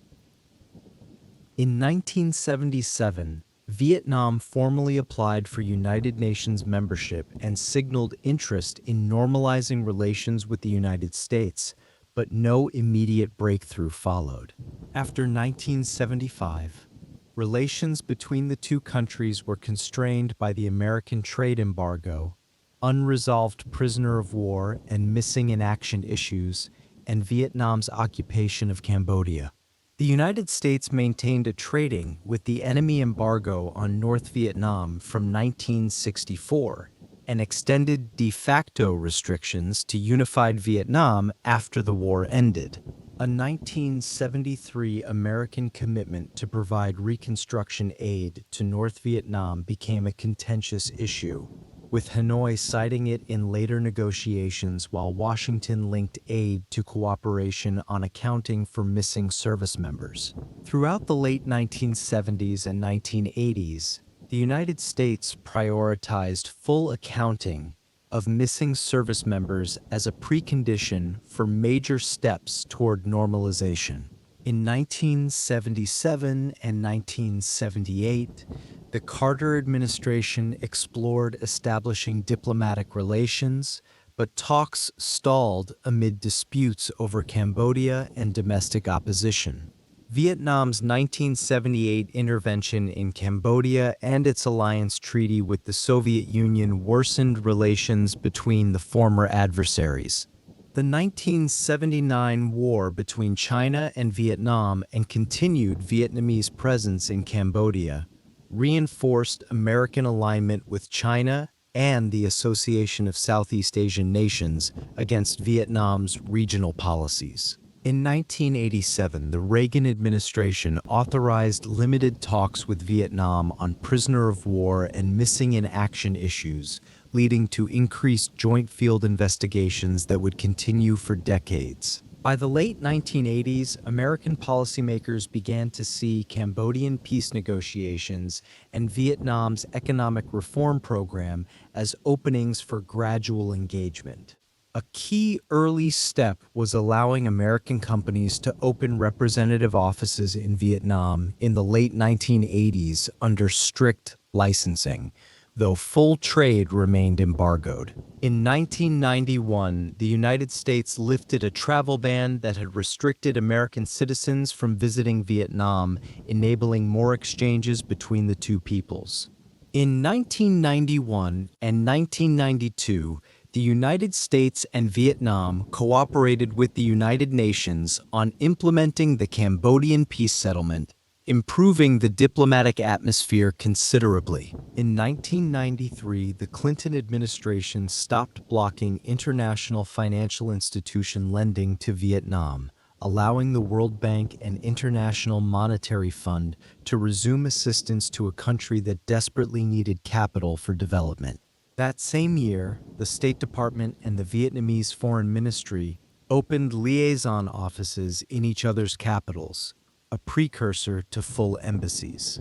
On the 3rd of February, 1994, President Bill Clinton lifted the American trade embargo against Vietnam, citing progress on prisoner of war and missing in action cooperation and Cambodian issues. The embargo lifting allowed American firms to export to and invest in Vietnam under existing restrictions, marking a major shift toward normalization after nearly 2 decades of economic isolation. A January 1994 Senate vote urging the lifting of the embargo reflected growing congressional support for policy change. Families of missing service members and some veterans organizations remained divided, with some opposing normalization until fuller accounting was achieved. Nonetheless, administration reports emphasized that Vietnam was providing increasingly detailed access to documents and crash sites. On the 11th of July, 1995, President Clinton announced the normalization of diplomatic relations between the United States and Vietnam. That same year, the two countries opened embassies in each other's capitals, the American Embassy in Hanoi and the Vietnamese Embassy in Washington.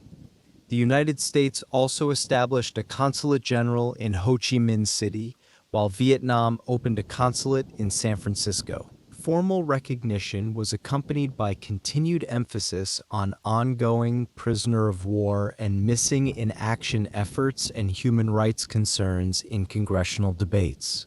By 1996, diplomatic channels were functioning routinely, and bilateral working groups began to discuss trade, security, and legacy issues with increasing frequency. On the 13th of July 2000, American and Vietnamese negotiators signed a comprehensive bilateral trade agreement after nearly 5 years of talks. The agreement entered into force on the 10th of December 2001, granting Vietnam normal trade relations, also known as Most Favored Nation status, with the United States. Under the agreement, average American tariffs on Vietnamese goods fell from about 40% to around 3%. sharply improving export access.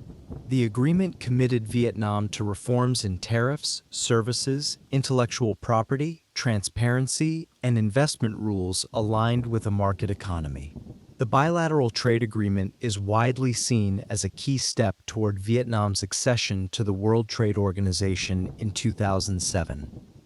Vietnam joined the World Trade Organization in January 2007 as its 150th member, with American support in the accession process. In December 2006, President George W. Bush granted Vietnam permanent normal trade relations, solidifying its trade status. Bilateral trade increased rapidly after the trade agreement and World Trade Organization accession, with two-way trade reaching roughly $124 billion by 2023, with Vietnam running a substantial surplus.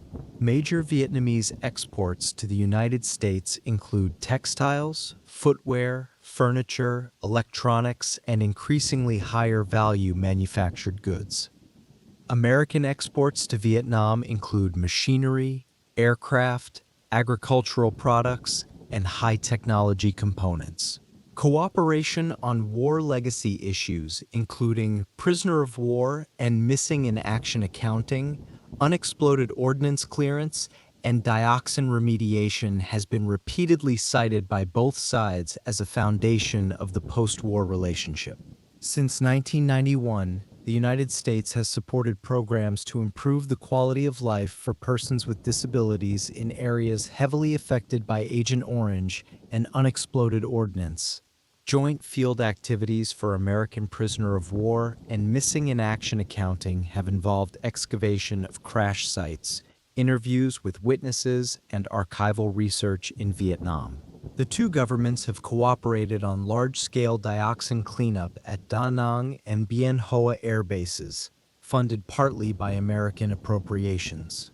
Educational and cultural exchanges expanded after normalization, including Fulbright programs, joint research projects, and university partnerships. The Fulbright Economics Teaching Program, later Fulbright University Vietnam, became a notable example of bilateral academic cooperation.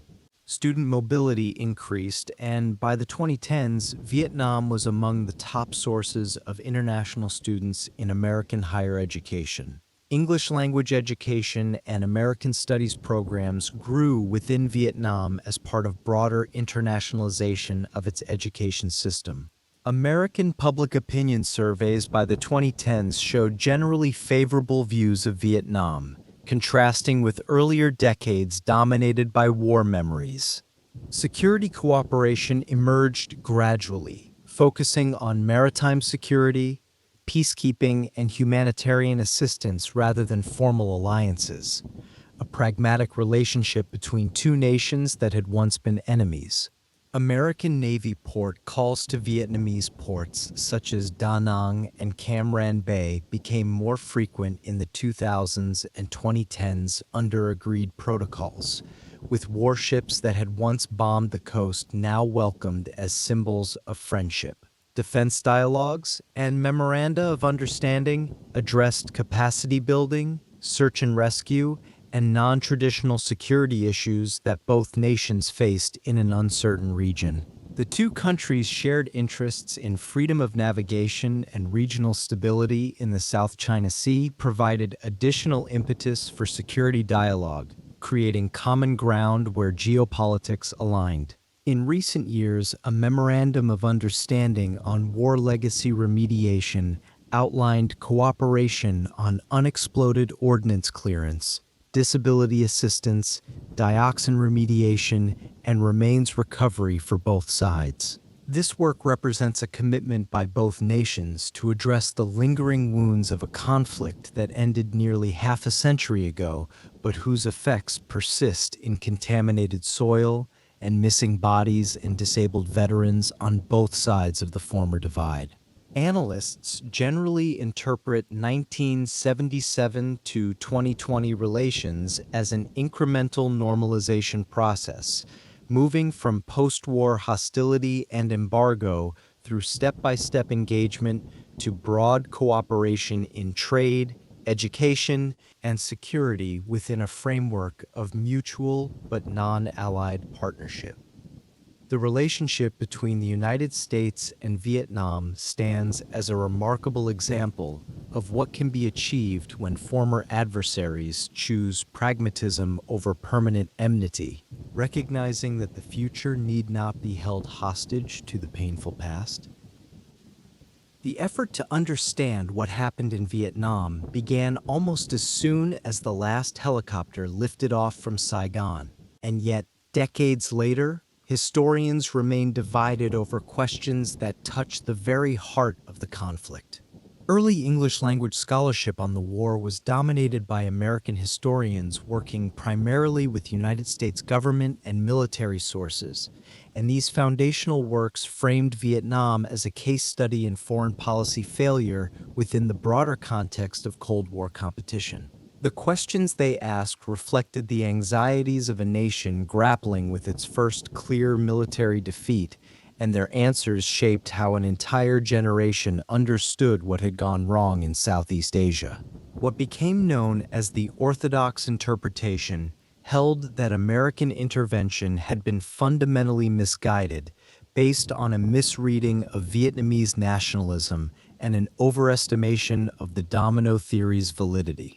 Scholars in this tradition argued that the war was essentially unwinnable at any cost acceptable to the American public, and they emphasized Washington's responsibility for escalation and the devastation that followed. Authors such as George Herring and Stanley Carnot became closely associated with this perspective, producing works that stressed domestic opposition, policy errors, and the inherent constraints of fighting a limited war against a determined adversary who was willing to sacrifice everything for victory. In these accounts, South Vietnam often appeared as politically weak and structurally unstable, a client state whose prospects for survival had always been dim regardless of American support. By the late 1970s and into the following decade, a revisionist challenge emerged from historians who argued that the war might actually have been winnable if different strategies or greater commitments had been employed.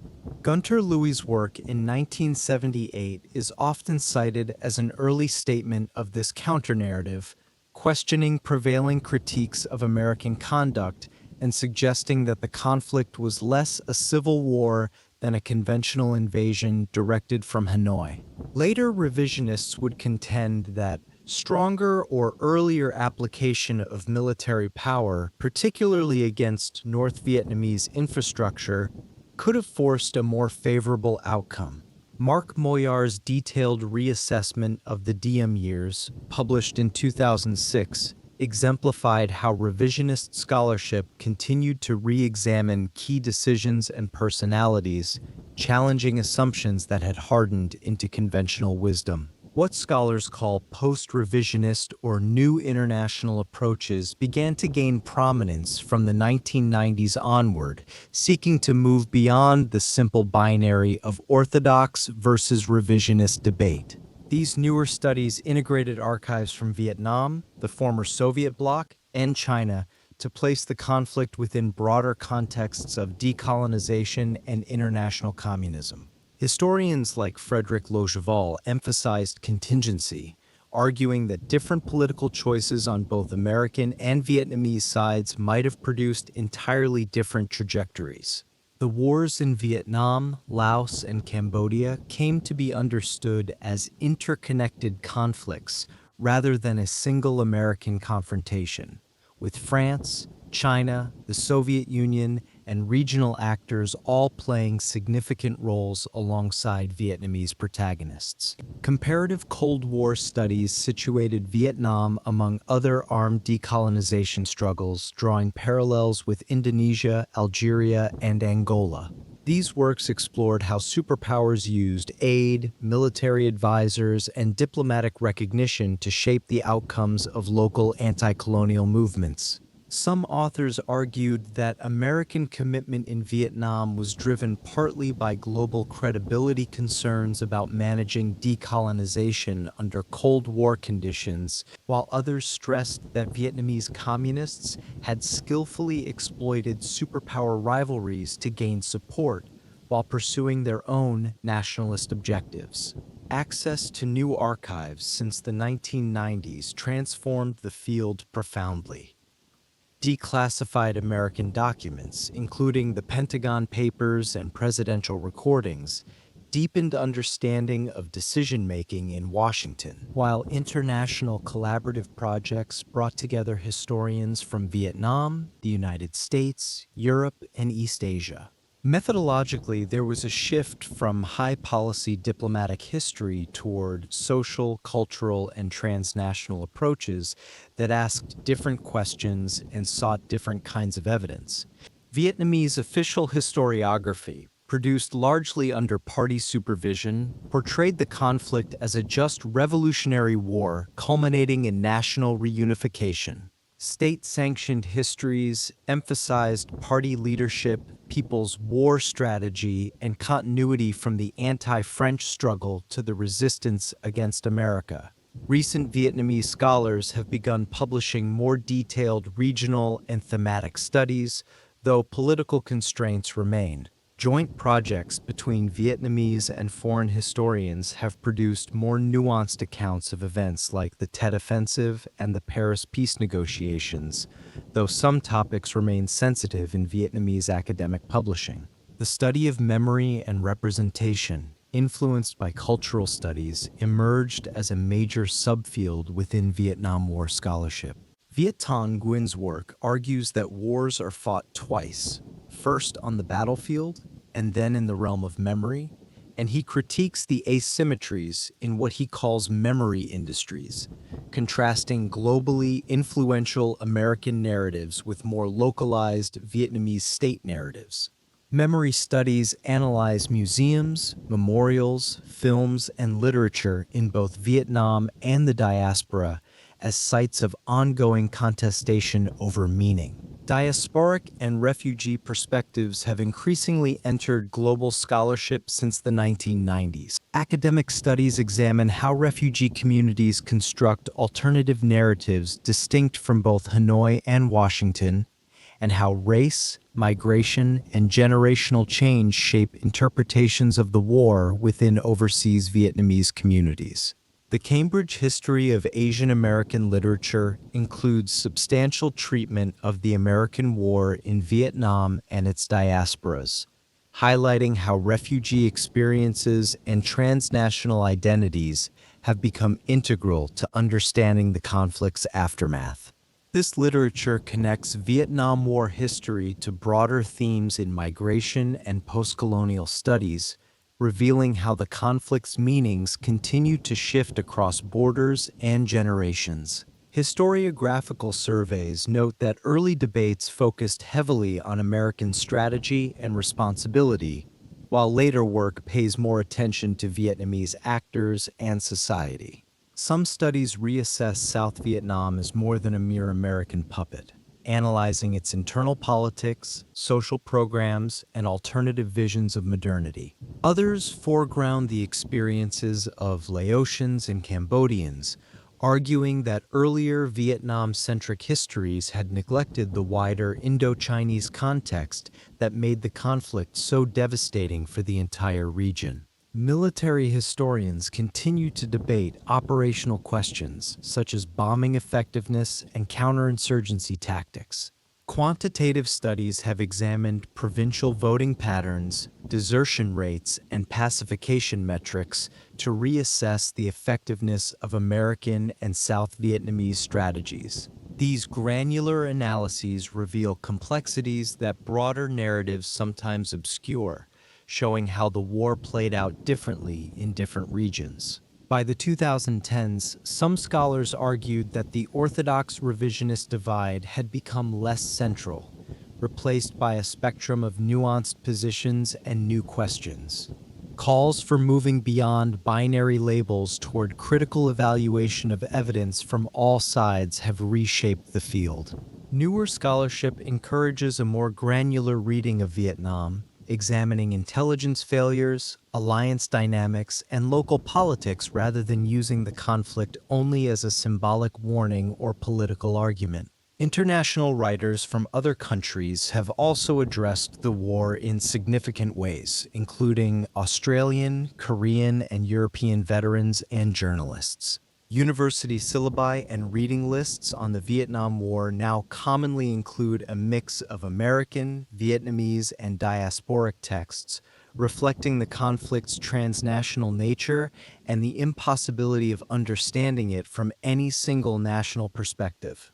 Over time, literary and memoir accounts have shifted from near-contemporaneous reportage and soldier memoirs toward multi-voiced narratives incorporating civilians, refugees, and later generations. Scholars agree that Vietnam War literature, from Tim O'Brien and Francis Fitzgerald to Bao Ninh, Lily Hazlip, and Viet Thanh Nguyen, have significantly shaped understanding of the conflict's complexity and human costs. These works continue to find new readers, ensuring that the questions raised by the war remain alive. What remains clear is that global historical scholarship from 1975 through 2020 moved decisively from American-centered policy debates toward multi-archival, comparative, and memory-focused studies that situate the Vietnam War within broader processes of decolonization. Cold War geopolitics and transnational remembrance. The debate over what the war meant has never been settled. Each generation returns to the evidence with new questions shaped by new circumstances, finding in the tragedy of Vietnam reflections of their own anxieties about war, peace, and the uses of power in a complicated world.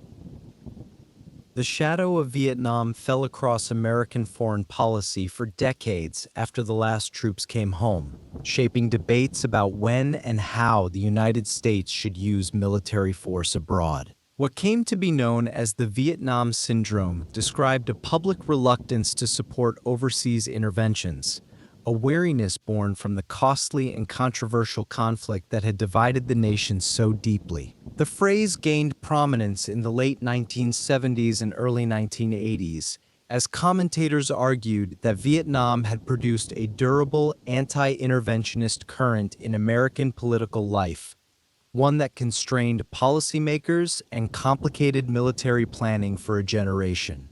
Analysts linked this syndrome to several interrelated factors. The end of the draft, increased skepticism toward government statements, and a general caution about deploying large ground forces in ambiguous situations. Presidents from Gerald Ford through George H.W. Bush referred, sometimes implicitly and sometimes explicitly, to the challenge of overcoming or managing public doubts that could be traced back to Vietnam. Some scholars interpreted the syndrome as a constraint that forced American leaders to devote considerably more effort to framing and justifying any proposed use of force, knowing that memories of the Southeast Asian quagmire lurked in the background of every debate. In a 1980 speech, Ronald Reagan argued that the United States had been made to feel guilty about Vietnam and that this should be rejected, signaling his desire to end what he saw as a debilitating national hesitancy. Throughout the 1980s, Reagan administration rhetoric emphasized restoring American confidence and willingness to use force when necessary, though critics argued that this framing portrayed opposition to intervention as defeatist rather than as a legitimate lesson learned from a painful experience. The tension between those who wanted to overcome the syndrome and those who believed it embodied hard-won wisdom would persist for decades. The quick American victory in the 1991 Gulf War was widely described by officials and commentators as having finally overcome the lingering effects of Vietnam. President George H.W. Bush remarked after Desert Storm that the United States had kicked the Vietnam syndrome once and for all, highlighting what he saw as the restoration of American military credibility through a swift and decisive campaign.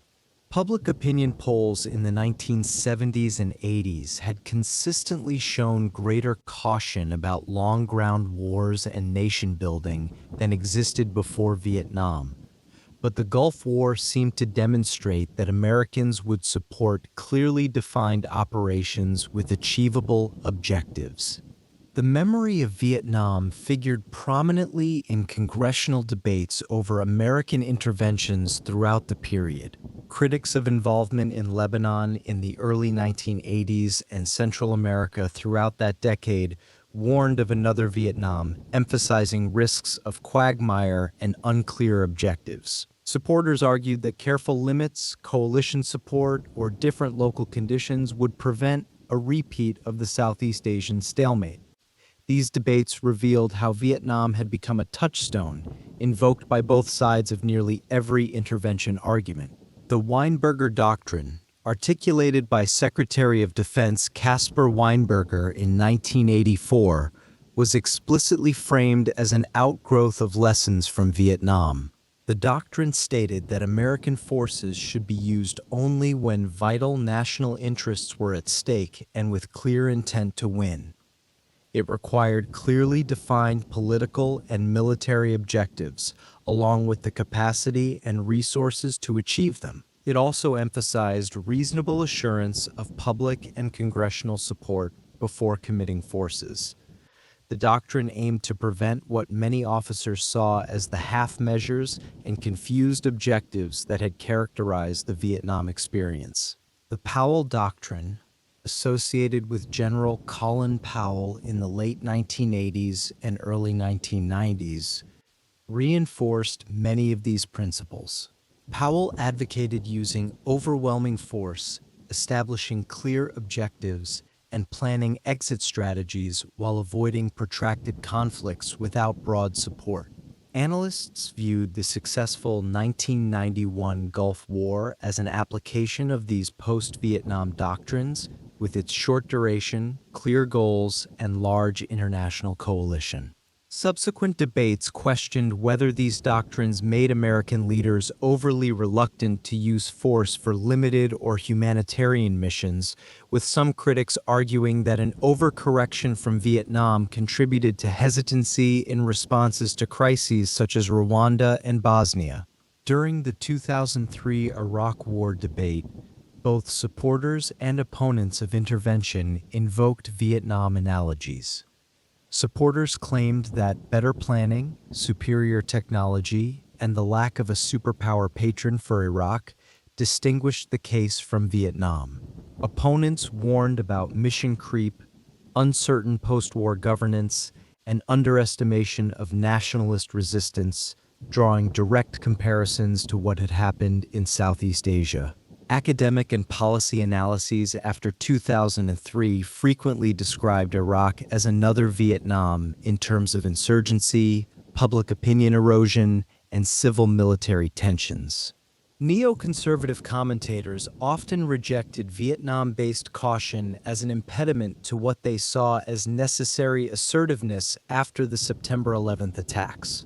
The Vietnam analogy was also used extensively in discussions of Afghanistan, particularly regarding long-term counterinsurgency and state-building efforts. Analysts compared the Soviet experience in Afghanistan during the 1980s and the American-led intervention after 2001 to Vietnam in terms of geography, guerrilla tactics, and domestic constraints.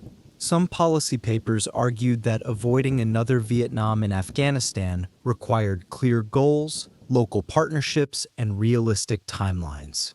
Others cautioned that simple analogies risked ignoring key differences in regional politics, global context, and the nature of the adversaries being faced. By the 2010s, scholarship emphasized that Vietnam analogies in Iraq and Afghanistan were often selectively applied and politically contested. Different political groups extracted different lessons from Vietnam, ranging from never again fight such wars to fight them more decisively if unavoidable. Beyond doctrine, Vietnam shaped American military public affairs strategies, including tighter control over media access during later conflicts. Lessons drawn from perceived media effects in Vietnam informed pool systems and embedded journalism in the Gulf War and Iraq. American training and professional military education incorporated Vietnam case studies on counterinsurgency, civil-military relations, and strategic decision-making. Some military analyses stressed Vietnam as an example of the need to align political aims and military means while understanding local societies. Other doctrinal reflections highlighted the limits of air power and body count metrics as measures of success, citing the Vietnam experience as evidence. Vietnam also served as a warning analogy in other countries, with British scholars examining a British Vietnam syndrome in public opinion and Israeli commentators referring to Lebanon as their Vietnam. Historians documented what they called a 40-year debate in the United States over what lessons Vietnam should teach policymakers. Some recent works argue that simplistic Vietnam syndrome narratives obscure more specific operational and political failures, encouraging instead a more granular reading of what went wrong and why. Newer scholarship examines intelligence failures, alliance dynamics, and local politics rather than using Vietnam only as a symbolic warning. Soviet and Russian analyses sometimes used Vietnam to discuss American overreach and the risks of foreign entanglements. Comparative politics literature often uses Vietnam as shorthand for the dangers of intervening in complex internal conflicts without clear exits, a reference point understood across national boundaries. The very ubiquity of the Vietnam analogy testified to how deeply the war had embedded itself in global political consciousness. Media coverage of subsequent conflicts often referenced Vietnam, drawing explicit comparisons in reporting from Iraq, Afghanistan, and elsewhere. The Ken Burns documentary series released in 2017 sparked renewed discussion of the war's lessons and legacies, demonstrating that Vietnam remained a living presence in American culture. The experience of Vietnam veterans continued to shape public understanding of the war's meaning, with advocacy organizations pressing for recognition and acknowledgement of health issues related to service. Overall, from 1975 to 2020, Vietnam functioned as a powerful and contested analogy in global policy debates, shaping doctrines like the Weinberger-Powell framework, influencing public opinion about interventions, and serving as both a cautionary tale and a rhetorical tool across multiple later conflicts that bore little physical resemblance to the jungles and rice paddies of Southeast Asia. The syndrome that bore the war's name never entirely lifted, though its intensity waxed and waned with changing circumstances and new crises that demanded their own responses. Since the 1990s, Vietnam has integrated many of its former battlefields, tunnels, and prison sites into a national network of war-related museums and tourist destinations. These places attract both international visitors and domestic tourists, including school groups, veterans, and family pilgrims, making journeys of remembrance across the country. The transformation of sites of suffering into places of tourism and education reflects how societies process difficult histories, turning the landscapes of war into territories of meaning where different narratives compete and sometimes coexist. The War Remnants Museum in Ho Chi Minh City remains one of Vietnam's most visited war-related attractions. Over more than 35 years of operation, the museum has welcomed more than 15 million visitors, with annual attendance reaching several 100,000, including substantial numbers of foreign tourists. Its exhibits focus on the two Indochina wars, with thematic galleries on weaponry, prisons, foreign intervention, and post-war consequences, all presented from the official state narrative. The museum also organizes mobile displays for schools and localities, extending its memory function beyond the main building in the heart of the former Saigon. The Siu Chi Tunnel Complex, northwest of Ho Chi Minh City, has become one of the best-known war tourism sites in the country. Originally part of a larger underground network used by Southern Communist forces, sections of the tunnels were opened to tourists in the 1990s. Modern visitor routes include widened tunnel segments, reconstructed entrances, and surface exhibits such as bunkers and weapons displays. Guides explain guerrilla tactics, underground living conditions, and the strategic importance of the area in resisting American forces. Media reports estimate that Siu Chi attracts on the order of 1.5 million visitors annually, making it a major destination in its own right. Several other tunnel systems have been developed as tourist sites, including the Vinj Mak tunnels in Quang Tri Province and the Kai Nh tunnels near Hoi An. The Vinh Mak tunnels, used by civilians to shelter from bombing near the former demilitarized zone, form part of tour circuits from Hue. These sites emphasize civilian resilience and adaptation to war conditions rather than focusing solely on combat, offering visitors a different perspective on how ordinary people survived extraordinary circumstances. Tunnel tourism contributes to local economies through guide employment, ticket sales, and ancillary services such as food and transport. The former demilitarized zone in Quang Tri Province has become a major war heritage tourism region.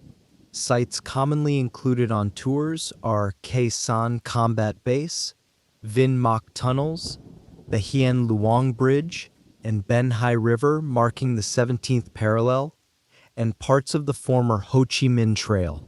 Khe Sen now features a small museum, reconstructed bunkers, and static displays of tanks, helicopters, and artillery pieces.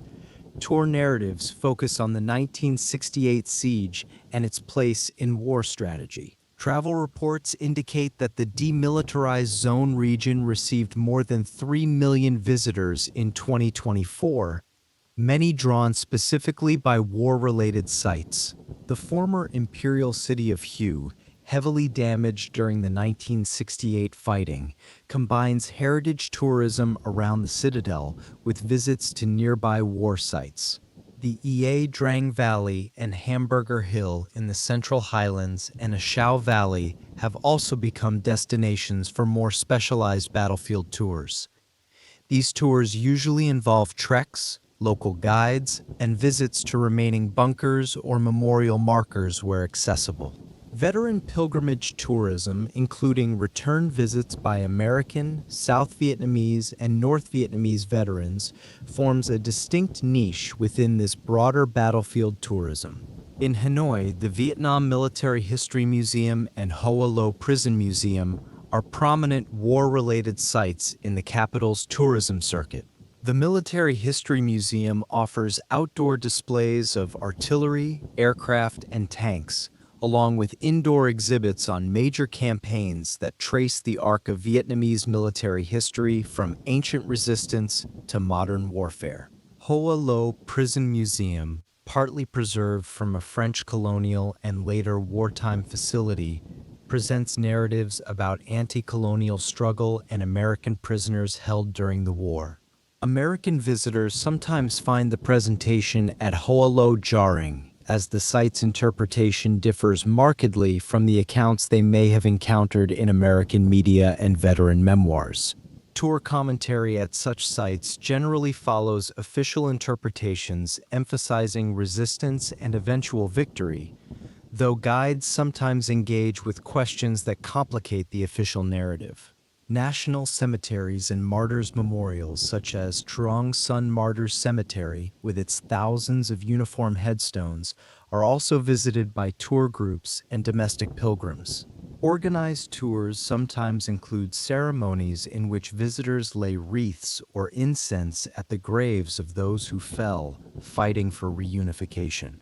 For many Vietnamese families, visits to cemeteries and memorials combine religious practices of ancestor veneration with state-framed remembrance, weaving personal grief into national narrative in ways that visitors from other cultures may find unfamiliar. These sites are integrated into broader regional tourism that may also feature natural scenery and cultural villages, allowing travelers to move between different kinds of experience within a single journey. Academic work describes war-related tourism in Vietnam as a form of dark heritage tourism, where visitors engage with sites of past violence and conflict. Researchers argue that while state narratives dominate official interpretation, visitor perceptions vary according to nationality, age, and prior knowledge. Vietnam's overall international tourist arrivals grew from about 4 million in 2008 to more than 15 million by 2018, increasing the pool of potential visitors to war sites. American tourists constitute a notable share of international visitors, and many express specific interest in war history. Many international package tours to Vietnam include at least one war heritage stop, particularly in Ho Chi Minh City or the Central Region. Tourism guides and brochures often frame these visits as opportunities to understand history and learn from the past, using relatively neutral marketing language that can accommodate visitors from many different national backgrounds and political perspectives.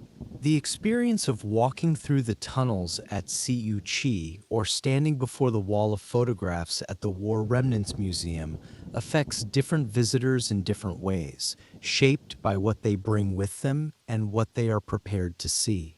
Battlefield and war museums form only one segment of Vietnam's tourism offer, alongside beach, nature, cultural, and urban tourism.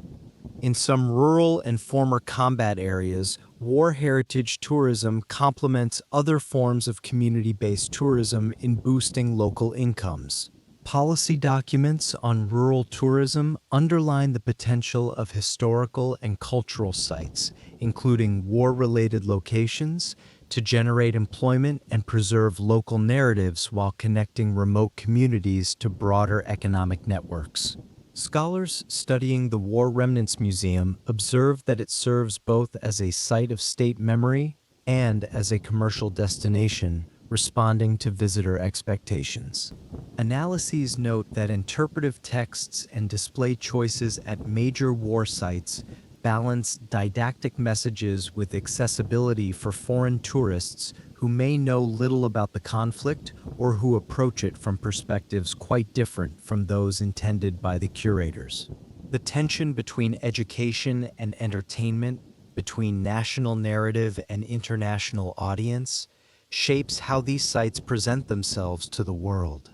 War-related pilgrimages can generate demand for local accommodation, food services, and souvenir sales, making remembrance itself an economic activity with tangible effects on surrounding communities. The people who live near former battlefields have watched their landscapes transformed over decades, from sites of destruction to sites of agriculture and development to sites of tourism. This layering of meanings reflects how time changes places, even as places preserve traces of time. By the period from 1990 to 2025, Vietnam's former battlefields, tunnels, museums, and memorials had become integrated into a national tourism landscape where economic development, international visitors, and state narratives about the war intersect in visible ways. The transformation of places where people fought and died into destinations where others come to learn and reflect represents one way that societies make sense of their most painful chapters. The long shadow of Vietnam extends not only through policy debates and scholarly arguments, but through the physical spaces where history happened, now preserved and presented for those who wish to understand. And so this journey through Vietnamese history draws to a close. The story that began in ancient times, moved through centuries of struggle and change, and passed through the fires of modern warfare, has brought us at last to questions of memory and meaning. What was fought for, what was lost, and what was gained remain subjects of reflection for generations yet to come. Rest now, and let these histories settle gently into understanding.